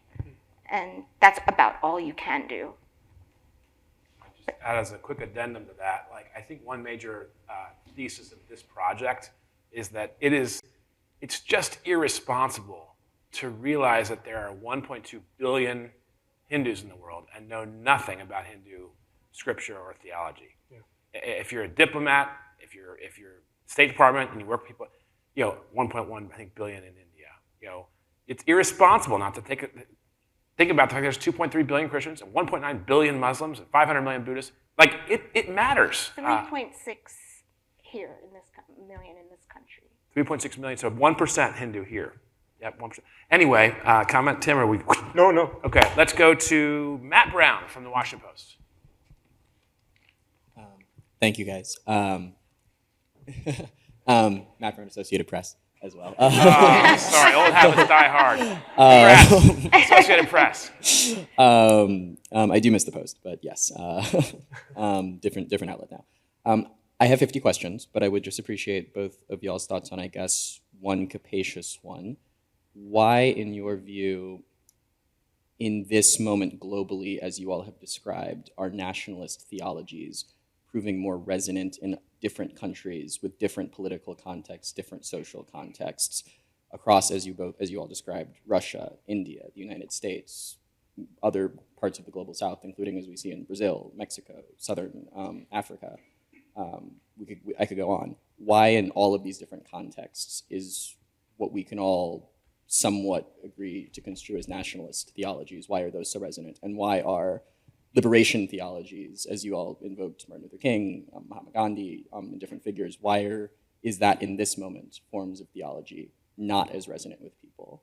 And do you guys see any forces coming down the pipeline that might change that? I think that, speaking for my community, I think the surveys are telling us that most people do not support Hindu nationalism, and they think it's very harmful, and it's that resources and power is concentrated among a vocal minority. That's what, maybe it's the optimist in me that's saying this, but that gives me the oxygen to do the work. If I didn't have hope that most people have the potential for good, I would just give up. But you're right that there is this zenith of religious nationalism in so many different countries. I think part of the reason, only part of it, it's probably very complex reason, but part of it is the complete abdication of people of faith into certain spaces. Like in the Indian and Indian diasporic context, people of faith have, number one, not participated in the work of protecting democracies and civil rights. And if they have participated, not with their person of faith identity, that's me until, 11, 12 years ago. I was a human rights activist that didn't bring my faith into the picture, only because I was so alarmed by how extreme things were did I start melding my faith and my identity. But if we all just leave the space, then who will take that space is the right wing of each faith. But there's the other thing, which is that when the people of faith do show up, the progressive spaces have to welcome them, which doesn't happen. So I know showing up as a progressive Hindu into my, interfaith spaces and, not interfaith, but in the progressive South Asian spaces and so forth, I met with a lot of skepticism and mistrust, and I have to earn my stripes. It shouldn't be that way. So I think that's part of the answer to your question. Yeah, I would just add briefly that I think a lot of this really is cyclical. And if we study 500 or 600 years of world history, it is not coincidental that anytime we see this spike in populism, in nativism, in certain cases in isolationism, that there's almost always this spike in sort of religious nationalism or like a religious identitarianism that's used as justification for conflict. And it's like set your watch to it. So I don't think it's, and I think the world is on fire right now, right? So like this is a moment where from Russia to India to the US and the global south and beyond, that like the conditions are just perfect for it, right? We've entered into this moment in history where I think that this is going to burn hot, and we have to hope that it burns sort of fast. The second part of what you'd raised about, well, and I should just say also, very quickly, this kind of piggybacks, Rachel, on what you had said about the very real struggles people are having and the very real threat that they perceive, and to not be dismissive of it, and to not be to not wag a finger and to lecture. I mean, I tell that joke about the guys going to meet St. Peter. One of the truly heartening things to me is that one of my hardcore MAGA church-going buddies told me that joke, and we laughed about it together. Like, no, I'm being serious, right? Like, that's meaningful. It's meaningful to me that I still have a number of friends and family and people who I really care about, who we are miles apart on a lot of political and sort of cultural things, but like we can still get a beer and we can talk, right? And we can have that dialogue, and I'm not seen as a progressive secular elite looking down my nose at them. And so I think that's got to be a part of neutralizing this cycle that we're seeing globally. Can I just take a quick pulse? My thought is that we should take about a 5 to 7 minute break just to use restrooms and refresh on drinks. And then you'll notice in the program, this session starts at 1 o'clock and the next thing is 6 o'clock dinner. So, I mean, we could just stay. But our thinking is to adjourn at 3:30 for a hard stop, for a real break, so people can enjoy the space and file stories and so forth. So we'll stop at 3:30 if that works. All right, friends, if we could invite you to take a seat, we're just going to dive right in if that works, because it's 2:43 and we want to try to hard stop at 3:30 so other people can get a lot of other things done. We're going to just move right around that back. I mean, we could probably just go literally around the road. It's a little boring, but let's start with Eleanor Klebanoff. We'll just go right across the row. Here we go. Eleanor from the Texas Tribune.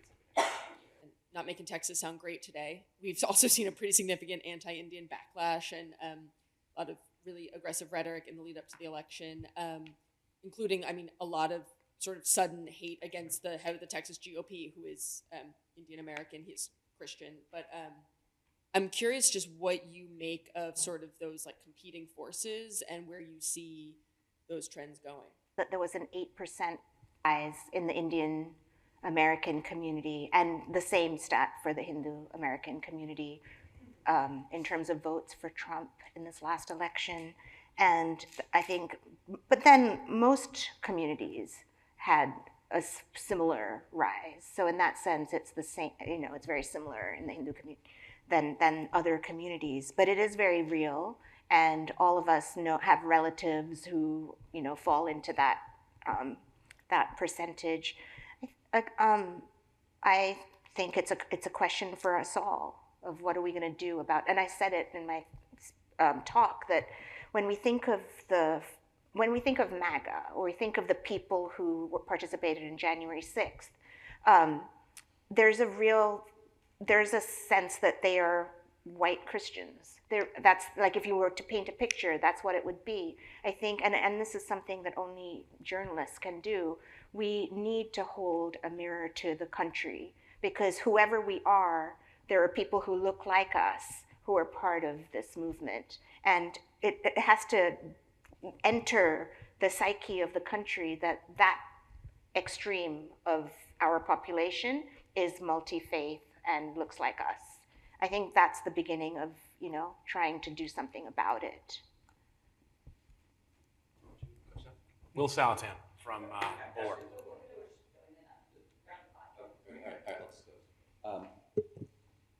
So I wanted to ask you, I'll ask you both from an inside perspective and an outside perspective about the latest version of what is, I don't know if it's exactly Christian nationalism, it's a kind of Christian transnationalism, Christian regionalism. I associate the hardcore, coarse Christian nationalism with somebody like Pete Hegseth. There's a subtler kind of Christian, Western Christian transnationalism that I'm associating with Marco Rubio, who's supposed to be one of the good guys, and a liberal, capital L liberal. And he spoke at the Munich Security Conference a month ago. He gives this speech to the Europeans, in which he basically implies that the ideas of liberty, freedom of conscience, even pluralism, are themselves products of what he calls Western civilization. He says this is what America and Europe have in common. And during the speech, he doesn't mention that he's of Cuban descent. He says he's of Spanish descent. So everybody wants to be part of Europe, right? And in the speech, he says to the Europeans, we are part of one civilization, Western civilization. We're bound to one another by blah, blah, blah, shared history, Christian faith, culture, heritage, language, ancestry. He speaks of a Europe that is, quote, a Europe that is proud of its heritage and of its history, a Europe that has the spirit of creation of liberty that sent ships out into uncharted seas and birthed our civilization. So all of these ideas that we think of as universal, he's saying, are part of Western civilization. And then he goes on, and as part of this pitch, he's telling them, you're accepting too many immigrants from outside of that culture. And he says, there's this mass migration that threatens the cohesion of our societies and the continuity of our culture. So what do you make of this version of, I don't know whether to call it a Christian nationalism, it is certainly Christian, it is of a certain group of nations that are related to each other, and that it is kind of exclusive of anybody outside of it, and is implying that they're not capable of these Enlightenment ideas. To what extent is this new? To what extent is it a threat, and is it growing? I would just say briefly that Secretary of State Rubio and I, over the years, have had a couple of conversations about faith that have seemed sort of strangely surface level. And so I don't know the degree to which he is attempting to speak with theological authority. I certainly can see the ways in which he and Hegseth and others are attempting subtly, or maybe in Hegseth's case, not so subtly, to sort of fuse civilizational identity with faith identity, with sort of muscular foreign policy. I mean, but the irony embedded in all of that, and I'm again, I don't want to sound, I don't want to insult anyone in particular, but when I hear those sorts of sentiments, and not just limited to those two individuals, but from a lot of people in Trump's orbit, about sort of America as the great savior of Christianity, and the West being under assault by sort of imported forces of secularism.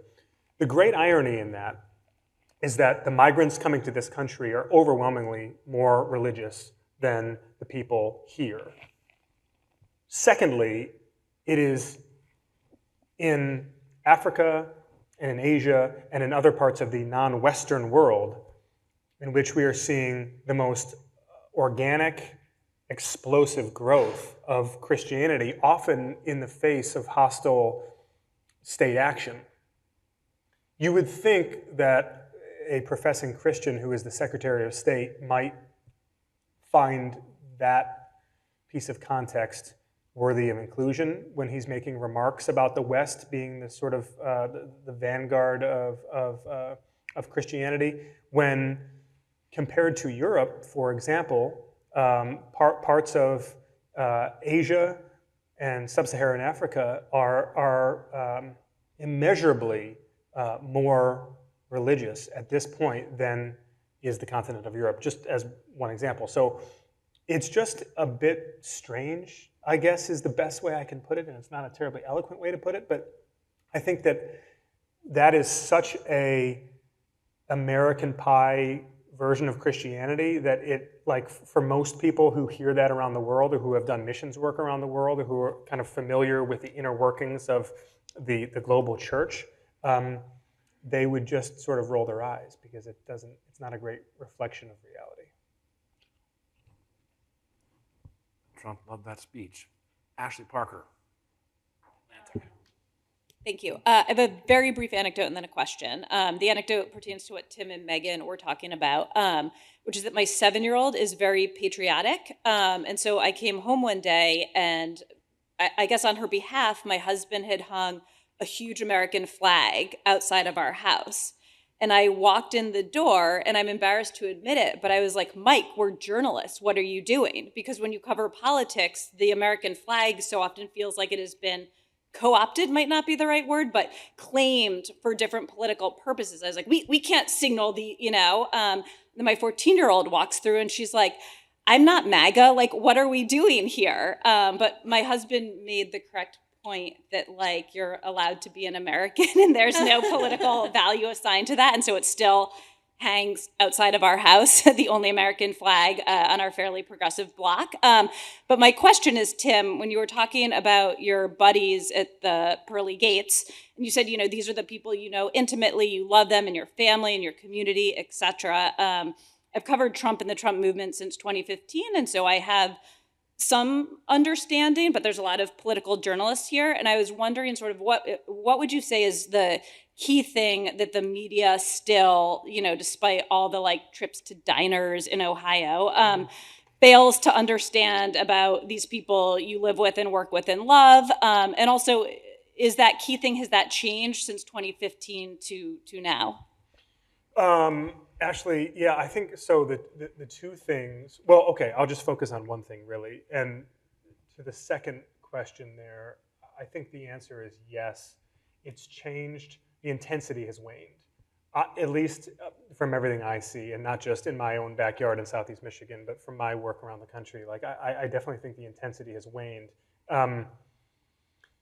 Now, okay, the thing that drives me a little bit crazy is the flattening of all of these people into two-dimensional caricatures. And when we talk about white evangelicals, right, we're still talking about tens of millions of people.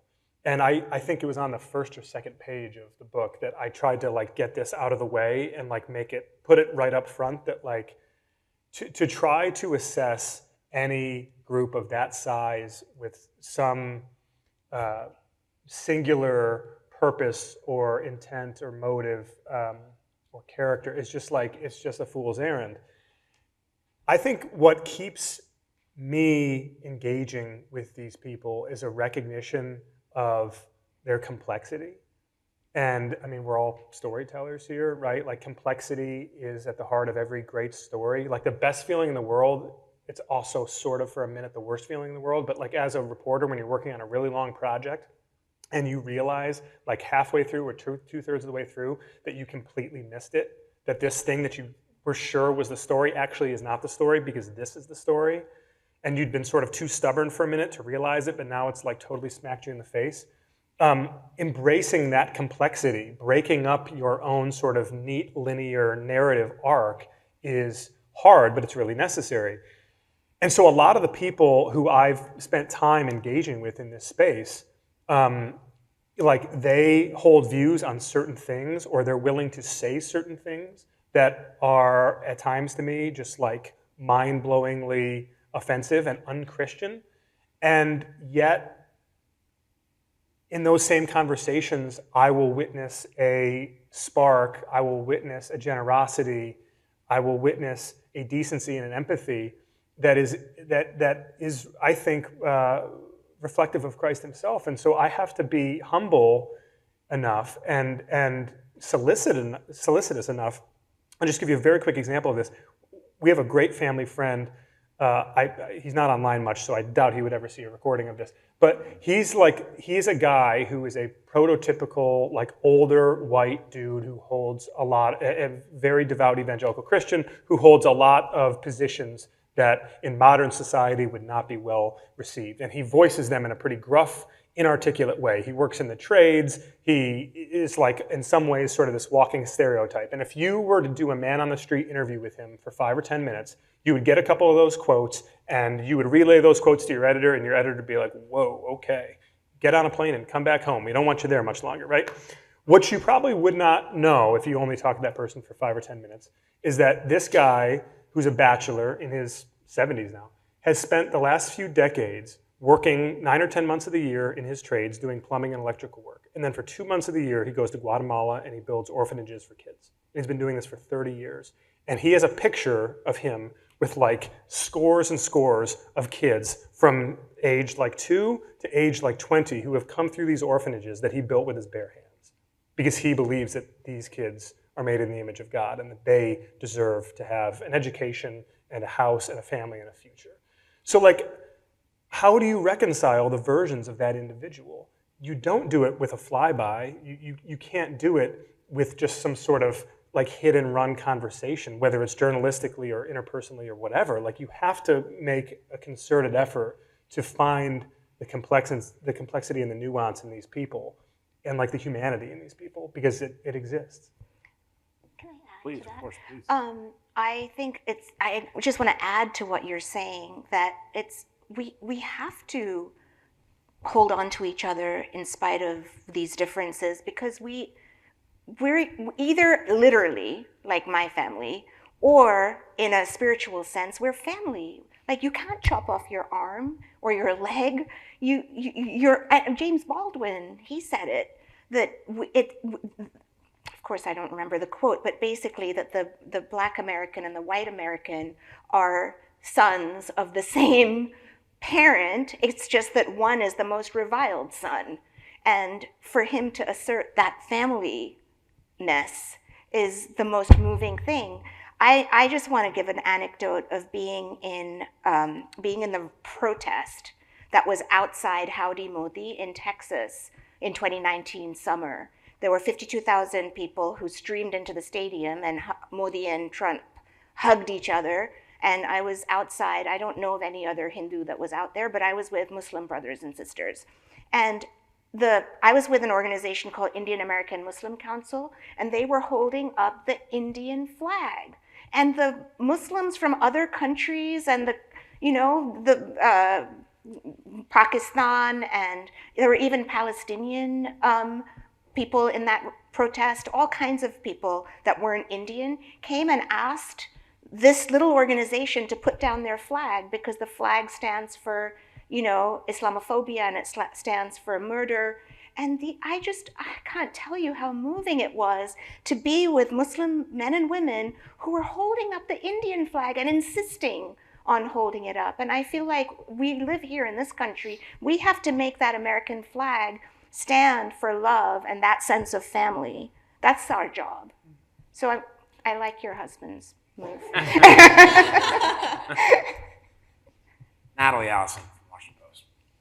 Hello. I think this is probably for Tim. I'm curious your thoughts. So the evangelical, never Trump, Trump skeptical movement, the Russell Moores and David Frenches of the world that once, seemed to have some momentum early on in the Trump era and were getting the buy-in of some evangelical Christians, that sort of dropped off and fizzled out. And, those people today are pretty much across the right, like relentlessly mocked online and they're seen as irrelevant. And a number of evangelical Christians who, during Trump's first campaign and early on in his first term, were critical of him in the years since have come to terms with him and justified him in many respects. And we've sort of seen that Christian never Trump movement fizzle out.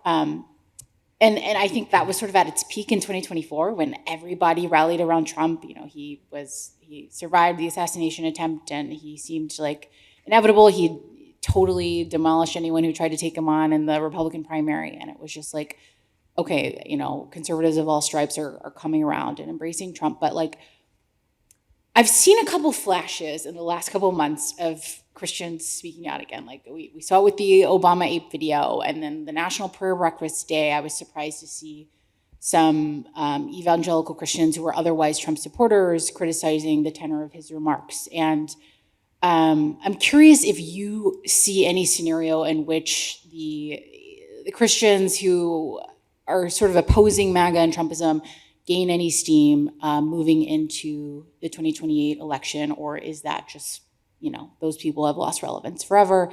Do you see a scenario in which they could actually have some reach again within parts of the church that may still be open to that? Or are we at the point in time where anyone who embodies the kind of conservatism of David French or Russell Moore are largely irrelevant in the conversations about where the conservative movement goes?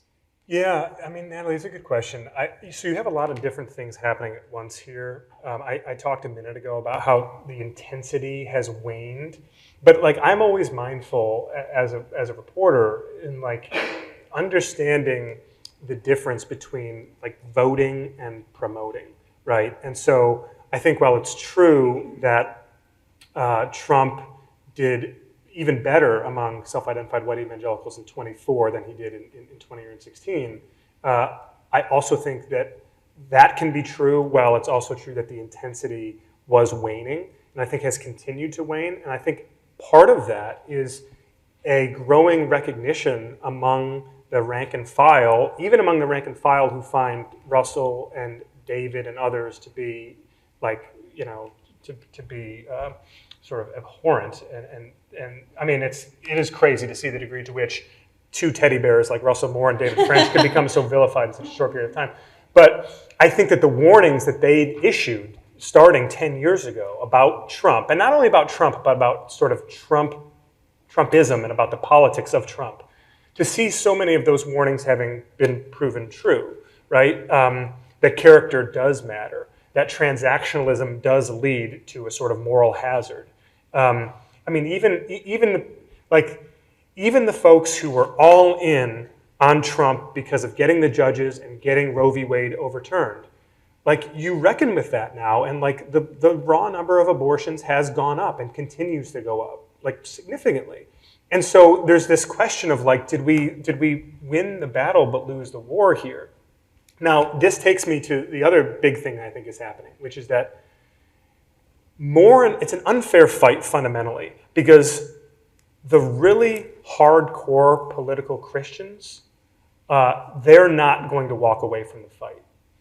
I think the folks who are much more serious about their faith identity than they are about their political identity, those folks just aren't willing to use the same weapons of warfare that the other folks are. And so it is just, again, it's an unfair fight. A lot of these folks just are not going to give the time, the effort, the money to organize and to fight politically in the way that they would need to sort of wrest control of the Republican Party away from Trump or Vance or whomever. I just think that they're more invested in the church as an institution than they are in politics and government as an institution. And so that's like, that's just a weakness that they have almost tactically. And so, like, tying those two things together, right now, we're seeing the intensity wane, and we're seeing this moment where more and more of the organizations that have, and the individuals that have supported Trump so consistently over the past decade, like, they've even lost some steam. Like, there's been a couple names mentioned here today. Like, you know, Robert Jeffress is like not as gung-ho about Trump as he was 10 or 5 or even like 3 years ago. He's just not, right? Like, some of these guys, even if they won't say it out loud, although some of them, if you like poke and prod long enough, they will say some version of it out loud, like, the blooms come off the rose, right? But that being said, they're still plugged into a pretty sophisticated political machine that is just disproportionately strong, or remains very strong relative to this other sort of block of kind of never Trump evangelicals who, they have platforms, but they don't have organization. And like, I've written a little bit about this. It's just like, at the end of the day, most of these folks are much more invested in affecting change at the local congregational level than they are in like trying to move the needle in a Republican primary. Speaking of, I was shocked that Eric Metaxas, the day of the prayer breakfast, even tweeted like criticizing Trump's remarks there. He of course deleted it, but yeah. It was up for a little while. Yeah, I know. When you've lost Eric Metaxas, right? Like, of course, the other alternative that's a little bit darker is that things continue to go badly, badly enough that the war in Iran escalates in bad ways, badly enough that, you know, a lot of the 37% that are currently grasping, you know, declines, and that affects the evangelical and the conservative world too. Miranda Kennedy from Fox. Thank you both. This was so nice to have two like parallel track conversations on the same topic. I really liked it. Nice job, Josh. Nice programming. Yeah, Sunita, I wanted to ask you first. So you referred to it kind of obliquely, but lots of people in India and the US make the comparison to Trump's America becoming like Modi's India. I was wondering, like, if you see specific ways that you think that that is happening, and if it's like slowed at all. And then Tim, I just wanted to ask you a kind of less specific version of what Natalie just asked you, which is like, you were very beautiful about the experience of living as a kind of exile in terms of like your soul and your personality, your character, but politically, how do you see that playing out? I mean, Is it just like being anti-Trump, or is there like in a broader way? How do you express that? Yes. Or how do other people? How should they? I see a lot of parallels and similarities, and it's until a couple of years ago, my organization's only 7 years old, less than, and so we were focused on this space in this country was one where we could speak freely about things happening in India, and our concern was about Indian democracy. And in the last couple of years, we've been extremely concerned about very, very similar things that we were concerned, and we still are in India, happening right here. And so, namely, people being put in jail for, and not that these things haven't happened in the past in this country too, it just is at, in an acute kind of concentration of people potentially being jailed for speaking their views, the diminished right to protest, the conversation earlier about the courts and whether the courts are holding up. That's a conversation we have about India all the time, and it's a mixed bag. Often the Supreme Court, lets down the cause of justice, and sometimes they surprise us by doing something really amazing and just. And the constant conversation, especially among older people, about the courts will stand, and they stand by the court, and then the court, like the Supreme Court decision in India about the Babri Masjid, the medieval mosque that was brought down, when finally the Supreme Court made its decision decades later, it was a crime to destroy the mosque. Before that, it was a crime to insert a Hindu deity idol into the mosque. That was also a crime. And then the final decision was the land where the mosque stood will be given to the Hindus. And there's this other plot of land near somewhere else that will be given to the Muslims. And so it's this sort of convoluted process of justice where the courts are trying to be, legitimate institutions, and they're forced by the powers that be to not do their job. And of course, there's the media, where every single mainstream media house has buckled and is a mouthpiece. It's horrible to see. And there are these independent news houses that somehow bravely exist, and they're not allowed to raise money outside. We're not allowed to send money to nonprofit organizations, or all the money that goes from outside the country in is scrutinized. So anyway, all of these things are echoed here. And I've been saying, and we in my organization have been saying, that there's many lessons to be learned from a country like India, where the people have been struggling under authoritarian rule since 2014. And how have the institutions been standing up or not? How have people been surviving? How have minorities been asserting their rights or not? I think there's a lot to be learned. And that kind of comparative story could be very beneficial to an American readership. So the question of how to actually live practically and politically in exile is a fascinating one. And it's something my wife and I spend a lot of time talking about. We have 3 little boys. We're at the very end stages of an adoption, so we'll have a little girl soon, so we'll have 4 kids. And we live 30 minutes from the Canadian border. So we think about this a lot. We could just make a run for it and start fresh. But the grass is never greener, unfortunately. So I'll give you a really boring answer. But the reason that it's something we harp on all the time with our kids is it's something that my parents, and specifically my dad, would harp on, which is that there has to be a standard. Now, the irony of this is that I was raised in a time in which the scandal of the evangelical mind was Bill Clinton and Monica Lewinsky. And the idea of a president so defiling his office in this way, the Southern Baptist Convention famously issued this scathing statement in 1998 about this sort of erosion of moral leadership, and this idea of character being a prerequisite for a functioning political system was so deeply driven into my brain as a kid that many years later, after Trump had been elected, I remember like I would get in these arguments with my dad, who I loved dearly, and we had a great relationship, but we were kind of doing this politically and otherwise. And I used to say to him, I'm like, dude, you're the one who taught me that there has to be a standard. You're the one who taught me to know right from wrong. Like, don't be mad at me about it. Like, you did this. So I love him and I miss him. And there's part of me that's glad that he didn't live to see this reach its latter chapters, because I just worry where those conversations would have gone. And that sucks to say out loud, honestly, but it's true. And my wife and I think about this in terms of how we're raising our kids. And so, you know, I took them into the ballot box, my two youngest, I took them into the ballot box with me in November 2024. And we had waited through this long line. It took forever. We finally get in there. And I'm like, okay, guys, I want to talk to you about standards. And I have this, and they're like 5 and 7 at the time.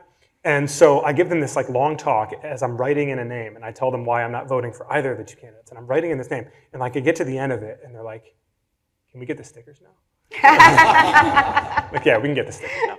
So, but the thing that like I try to hold on to as it pertains to like what it means to engage civically, politically, and otherwise as a Christian, and to live that exilic experience, is to have a standard and to hold to it, right? This idea that the same people, the Robert Jeffersons of the world, who would rail against not only Bill Clinton, but Mitt Romney, for crying out loud. Like, I mean, legitimately, that Mitt Romney was a threat to Christian America, that 5 years later, they would turn to embrace Donald Trump.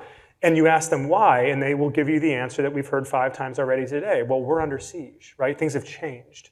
No, things haven't changed. Your standards have changed. And that's, I think, fundamentally the problem, is that there's been a willingness to accommodate that which was once seen as depraved and wicked and immoral and wrong, because desperate times call for desperate measures. And when the barbarians are at the gates, maybe we need a barbarian to protect us. And that sort of moral relativism is exactly what I grew up in churches hearing railed against every Sunday. And so I, for one, at least in my little corner of the kingdom, I refuse now that I'm an adult to betray that in the way that the previous generation of evangelicals did. And to tack onto that, a lot of our European friends are asking whether religion is being co-opted in that national populist sort of trend. My kindergartner only knows it as the Captain America flag. And I'm like, do I engage with this or just let it stand? So it's still standing for now.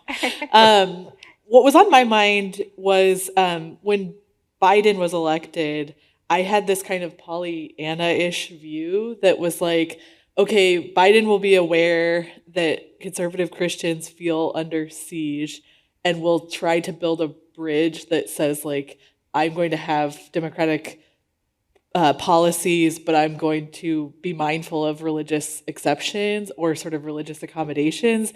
And for the most part, that didn't happen. He didn't really speak about his faith as a bridge builder to these other groups that had supported Trump. And I guess what I'm wondering is, should politicians be thinking that way and saying, I want to extend an olive branch to this group that's very afraid of exile or feels like they're being driven out of the public sphere? Or is this more of a matter for religious leaders and the religious community to grapple with feelings of exile? It strikes me that in the political space, it might very quickly go wrong, where politicians are taking advantage of fear to get people to vote for them.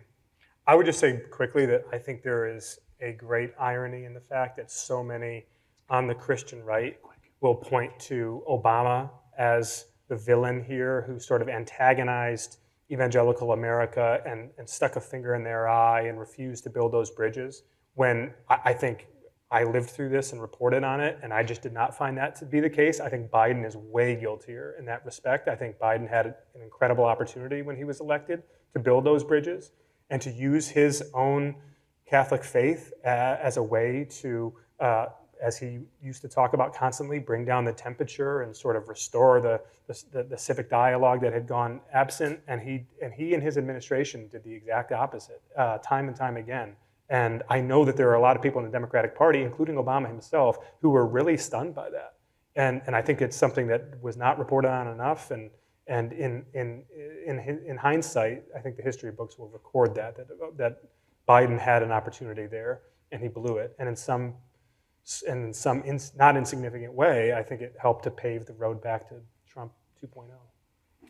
Just to add on quickly, I am woefully disappointed in all sides of the politics that I see, and I also wrote in a name, so we have that in we have that in common. We have to talk, but I think the politicians don't have to. We don't need our politicians to speak as people of faith. What I think we need them to do is to address the material realities of all the citizens. It was very interesting to watch Zoran Mondani at the earliest part of his campaigning go to people who voted for Trump and ask them, why did you, and what is your reality, and like go public with everything that he learned. And then he built his campaign on what he heard. And if we can just, again, hearkening back to Reverend William Barber, just think about the numerical majority of this country that's suffering under poverty.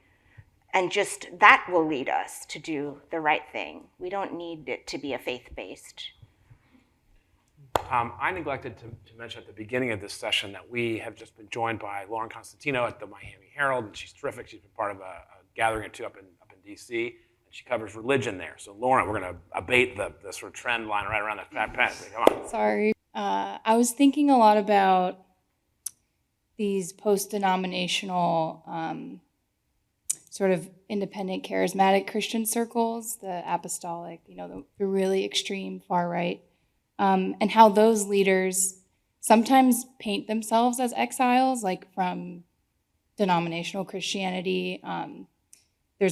Pastor Paula White Cain comes to Florida a lot, and she, in one of her sermons in Miami, she does this a lot, but she talks about her origin story and like how she became a pastor, and her childhood story is filled with like trauma and not fitting in and not growing up in the church. And it's like, how did she go from this orphan having a child out of wedlock to then becoming, the president's pastor, and the leader in the White House. So they're painting themselves as exiles, yet at the same time, they have this mindset that pluralism and secular society is evil. And, in her sermon here in Miami last year, she talked a lot about dominion and like changing the culture of society and how, this is your job. And it was a lot about creating culture.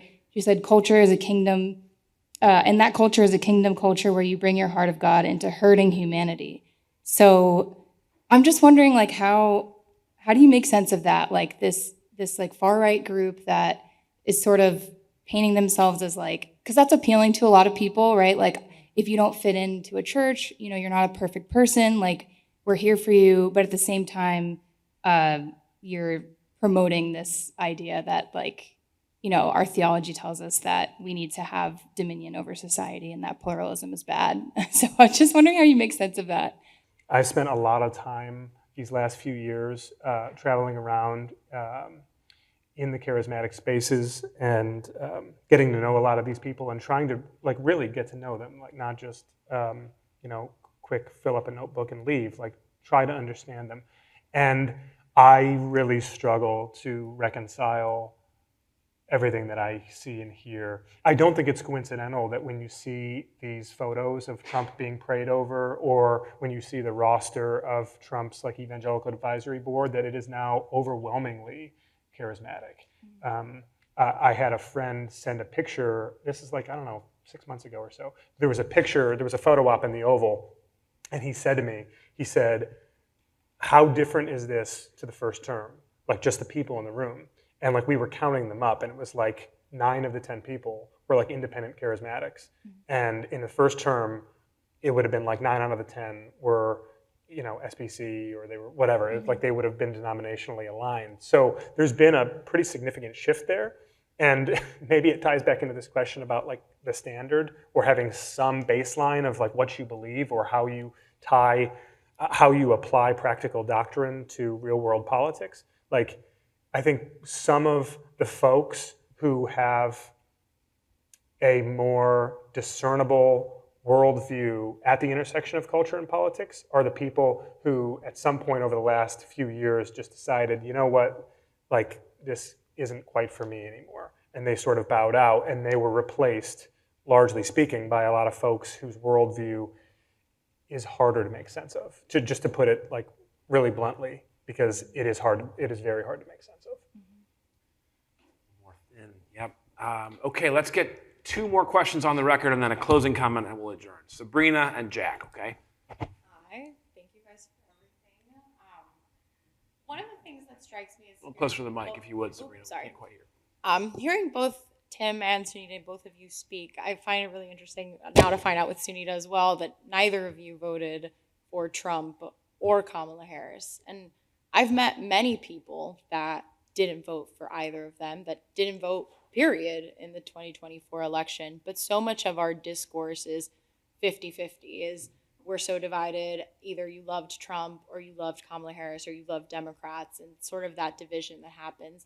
And I kind of grapple with, like, in political reporting, the struggle that we have where it's, okay, this is the story about Trump supporters. And if you go out on the road and you try and talk to people, it's much easier to find someone who is a staunch Trump supporter or a staunch Harris supporter than it's going to be to find that person who didn't vote and doesn't really want to engage in talking about politics, or that person will talk to you but does not want to talk to you on the record, or does not want to give their name, or is scared that they don't know enough about politics to talk about it.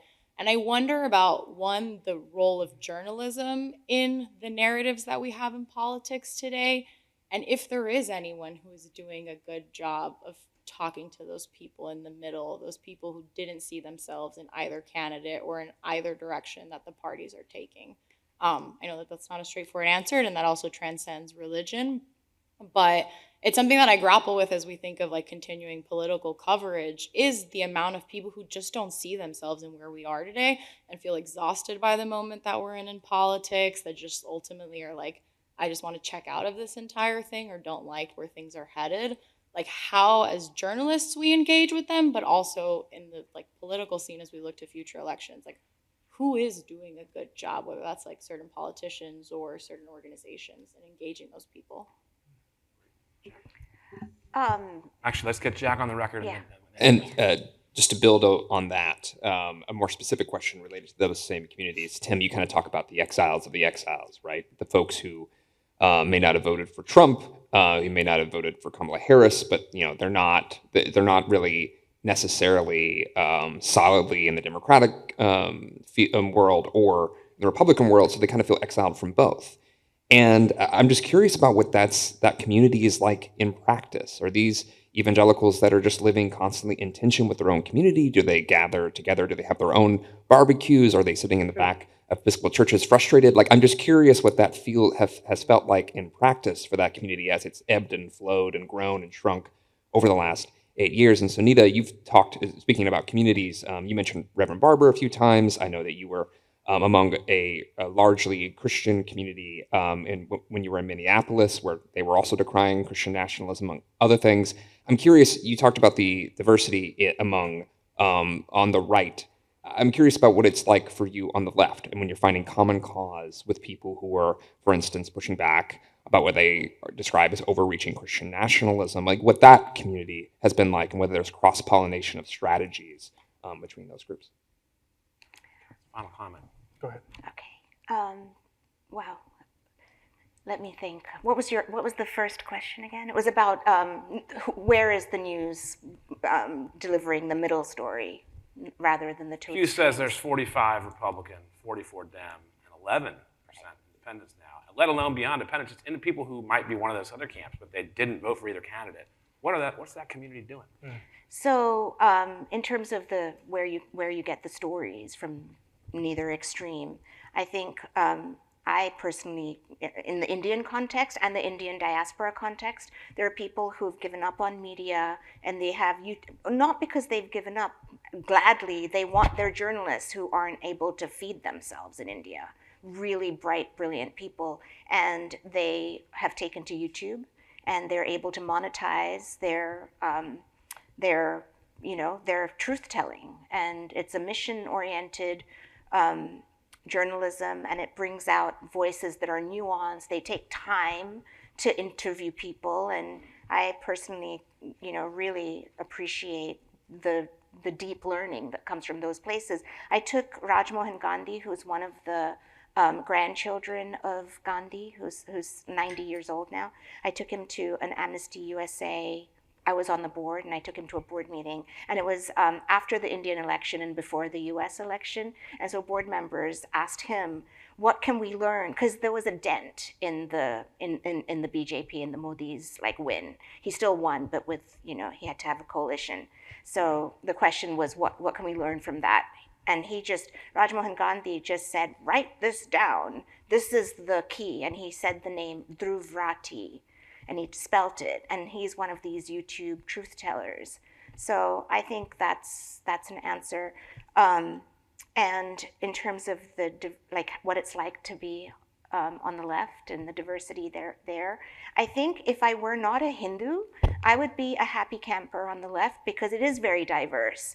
But as a Hindu that is trying to ask the question, if we want to solve so many of the world's problems and the country's problems that are created and caused and escalated by religion and the aberration of religion, then why on this side of the folks that are supposed to be working together to solve those problems, do we not have religion at the table?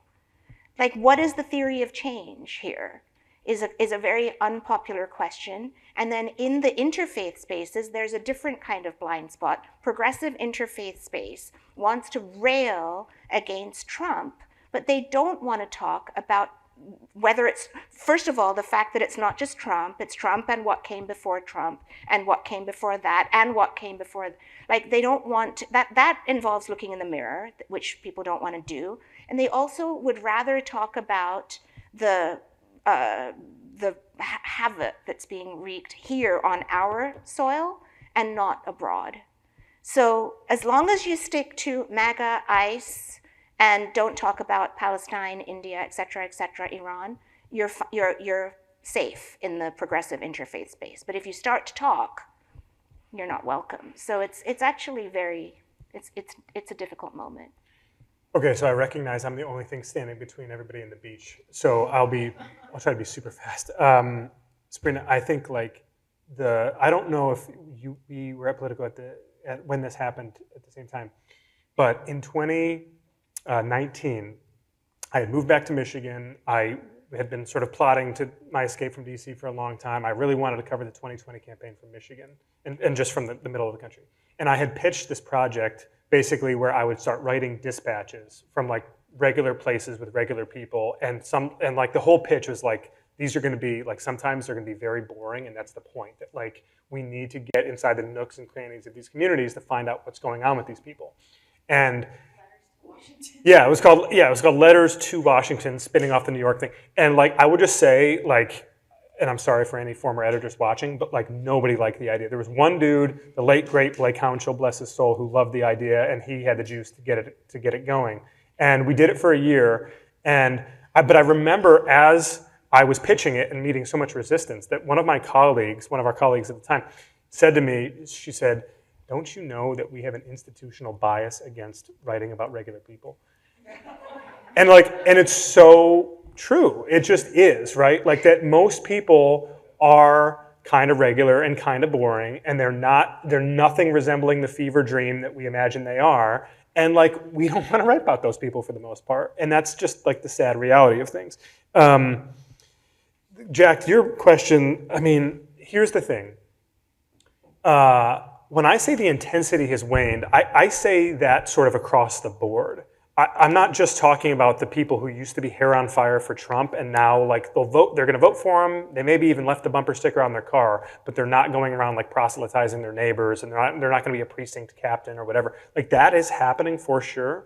I also think just the sort of political intensity surrounding Trump has waned across the board. And the way in which I see that most commonly in evangelical or sort of evangelical adjacent settings is that people just aren't talking at all anymore about politics.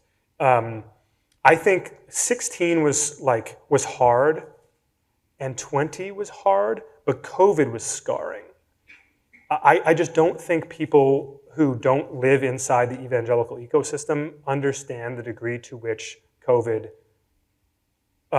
drew fault lines that are going to last like generations inside of the church.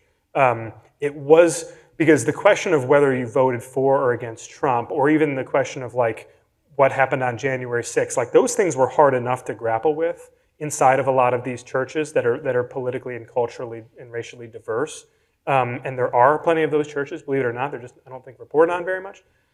But I think this fundamental question of like the state telling a church that you cannot gather to worship became such a flashpoint, and in many ways became like the fulfillment of prophecy for people who grew up like I did, being told the government is going to come for you. They're going to shut down your churches. They're going to tell you can't worship. They're going to eradicate Christianity from public life. Like COVID-19, to a lot of folks, felt like that was prophecy fulfilled, and what ensued inside a lot of these churches, this sort of great sort in the evangelical world, it has now created these conditions where a lot of people have moved churches, or they've like certainly relocated within the church to like a different Bible study, a different small group, a different clique of moms, whatever it may be.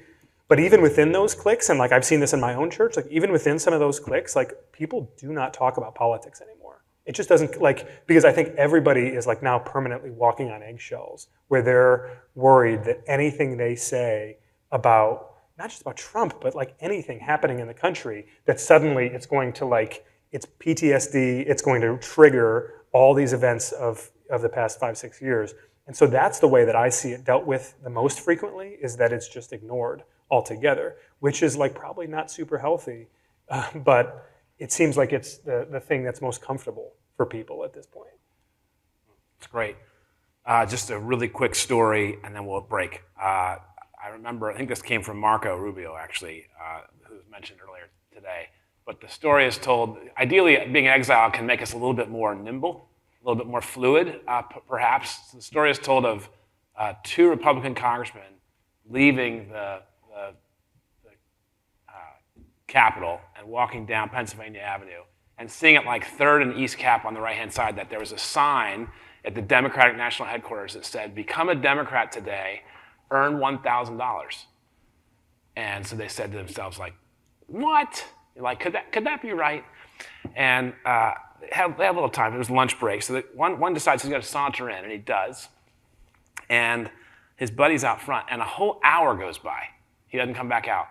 And after an hour, he comes back out of the DNC, and his buddy, says, like, well, what happened? How was it? He said, honestly, we were wrong. We were wrong on a lot of things. We were wrong on a lot of foreign policy. We were wrong on welfare policy. There's a lot of people who are down and out, way that we didn't understand. And, I see the world differently. I changed teams. And the Republican congressman out there says, well, did they give you $1,000? And he says, is that all you people care about? You can change teams. All right. So tonight, this is accurate in the program. We moved around a little bit because of weather. The restaurant Pool Terrace will have a reception at 6, dinner at 7. Enjoy your break. See you tonight. Thank you, guys.